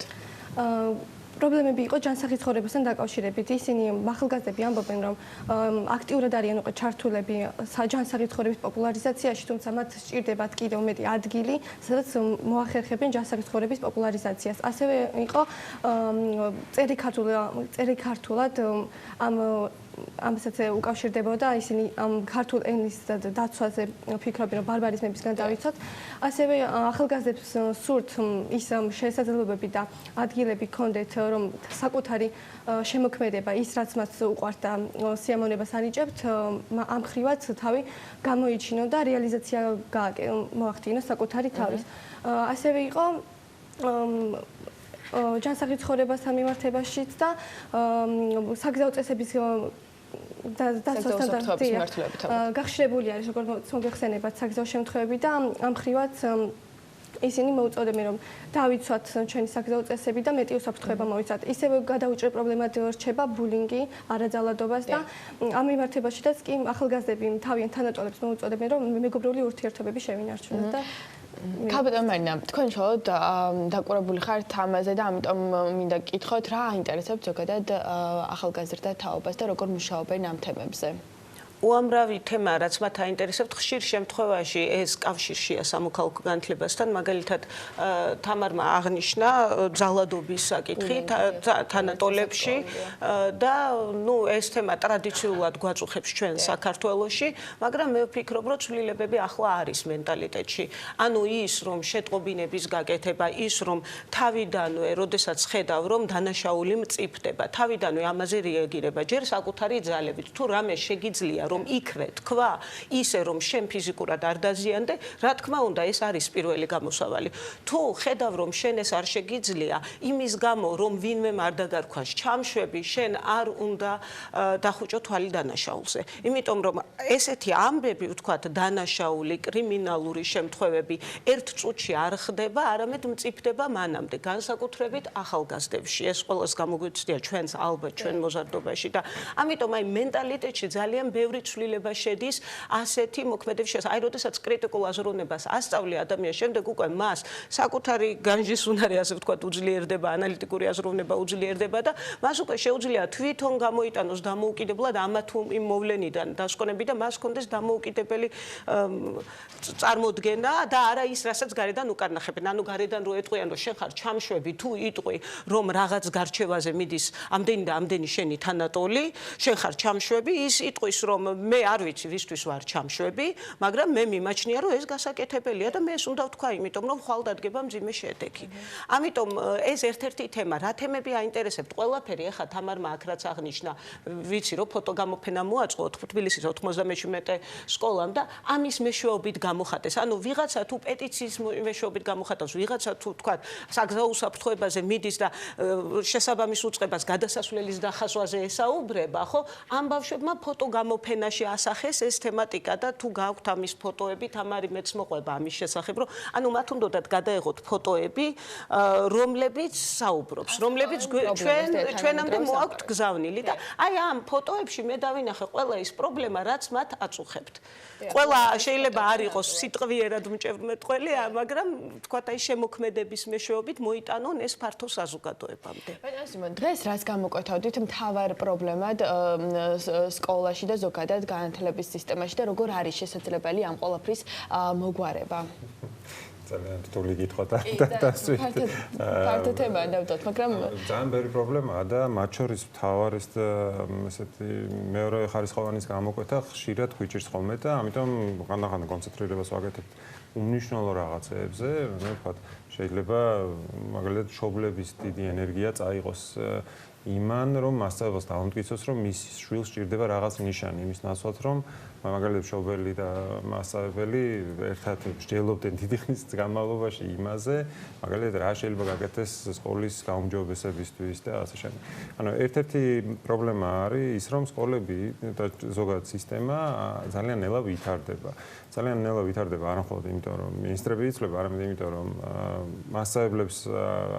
მასწავლებლების მნიშვნელოვან ნაწილს არასაკმარისი მოტივაცია ან რესურსები აკლია იმისთვის, რომ ეს საკუთარი მოტივაცია მე გარდაქმნას რაღაც მოქმედებებად. მაგალითად მოსწავლეებს სხვა ორიენტირები აქვთ ბოლო კლასებში და ხშირად უჭირთ ხოლმე კონცენტრირება ესეც საინტერესო საკითხებზე, როგორც არის საკუთარი გარემოს გაუმჯობესება. ანუ ურჩევნიათ მოსწავლეებს მე-11-მე-12 კლასში მეტი კონცენტრაცია გააკეთონ გამოცდებისთვის მომზადებაზე, იმის ნაცვლად, რომ მაგალითად ისწავლონ, როგორ მიიღონ მონაწილეობა არჩევნებში, რომელშიც იღებენ მონაწილეობას მე-12 კლასელებიც კი. ხო, ანუ მე-12 კლასელი, ჩვენი მე-12 კლასელები უკვე ამორჩევლები არიან და ურჩევნიათ, რომ რეპეტიტორთან წავიდნენ ხანდახან, ვიდრე წავიდნენ არჩევნებზე. და მე ვხედავთ ხოლმე არჩევნებში იმასაც, რომ ახალგაზრდების მონაწილეობა ძალიან დაბალია. ესე რომ ძალიან ბევრი რამ შეიძლება დავასახელოთ, სახელმძღვანელოები, მასწავლებლები, რაღაცა სკოლის ადმინისტრაცია, სახელმწიფო როგორ იქცევა, არის თუ არა რესურსები, მაგრამ საერთო ჯამში რომ შევაჯამოთ ეს პრობლემები, პრობლემა არის ის, რომ სკოლებს აქვთ უამრავი ბარიერი განვითარებისთვის და არ აქვს საკმარისი მოტივაცია. და აი ჩვენ ამ ორზე თუ ვიზრუნებთ, რომ გამოვაცალოთ ბარიერები, განვითარების ბარიერები და მეორე მხრივ წავახალისოთ ისინი, რომლებიც ვითარდებიან და წავახალისოთ ისინი, რომლებიც არ ვითარდებიან იმისთვის, რომ მოუნდეთ განვითარება, მაშინ რაღაცა გაუმჯობესდება. ძალიან დიდი მადლობა. წარმატებებს გისურვებთ. მე მაყურებელს შევხსენებ, რომ მარინა უშვერიძე USAID-ის სამოქალაქო განათლების პროგრამის მომავლის თაობის დირექტორის იმანჯანაშია განათლების მკვლევარი და თამარ კაპანაძე თბილისის 97 საჯარო სკოლის მოსწავლეებს სტუმრობდნენ და ვსაუბრობდით თუ რა მნიშვნელობა აქვს სკოლებში სამოქალაქო განათლების სწავლებას და რა მნიშვნელობა აქვს ახალგაზრდა თაობის განვითარებაში მის სწავლების როლს. მადლობა მარიამ, ძალიან საინტერესო თემისთვის. მადლობა კიდევ ერთხელ სტუმრებს. ჩვენ მათ ერთად უნდა დავასრულოთ დღევანდელი საქმიანი დილის ეთერი. წინ გელოდებათ საქმის კურსის გამორჩევები და რა თქმა უნდა, მოდივით განახლებადი ამბები PM-წერტილი-G-ზე. რაც შეეხება განათლების სამინისტროს, შეგახსენებთ, რომ 10 საათზე დაწყებულ მთავრობის ხდომაზე განაცხადა დღეს პრემიერ-მინისტრმა, რომ მას მიმართა განათლებისა და მეცნიერების და კულტურის მინისტრმა თანამდებობიდან წასვლის თხოვნით და შესაბამისად მან დღეს მეორე საკითხად კოლეგებს სწორედ ეს თემა წარმოუდგინა. იქნება შემცვლელი პრემიერის მთავრობის ხდომის დაწყების წინ არ უთქვამს, თუმცა ამ სიახლეებთან დაკავშირებით და ყველა დამატებით დეტალზე ჩვენი ვებგვერდის მკითხველი დაუყოვნებლივ მიიღებს ინფორმაციას და რა თქმა უნდა საქმის კურსის ეთერებში შევაჯამებთ მიხეილ ბატიაშვილის მინისტრობის დაახლოებით 1 წლიან პერიოდს და იმ გამოწვევებს, რომელიც ამ უწყების წინაშე რჩება. მე ბედნიერ დღეს გისურვებ და ხვალ დილის 8 საათამდე გემშვიდობებით.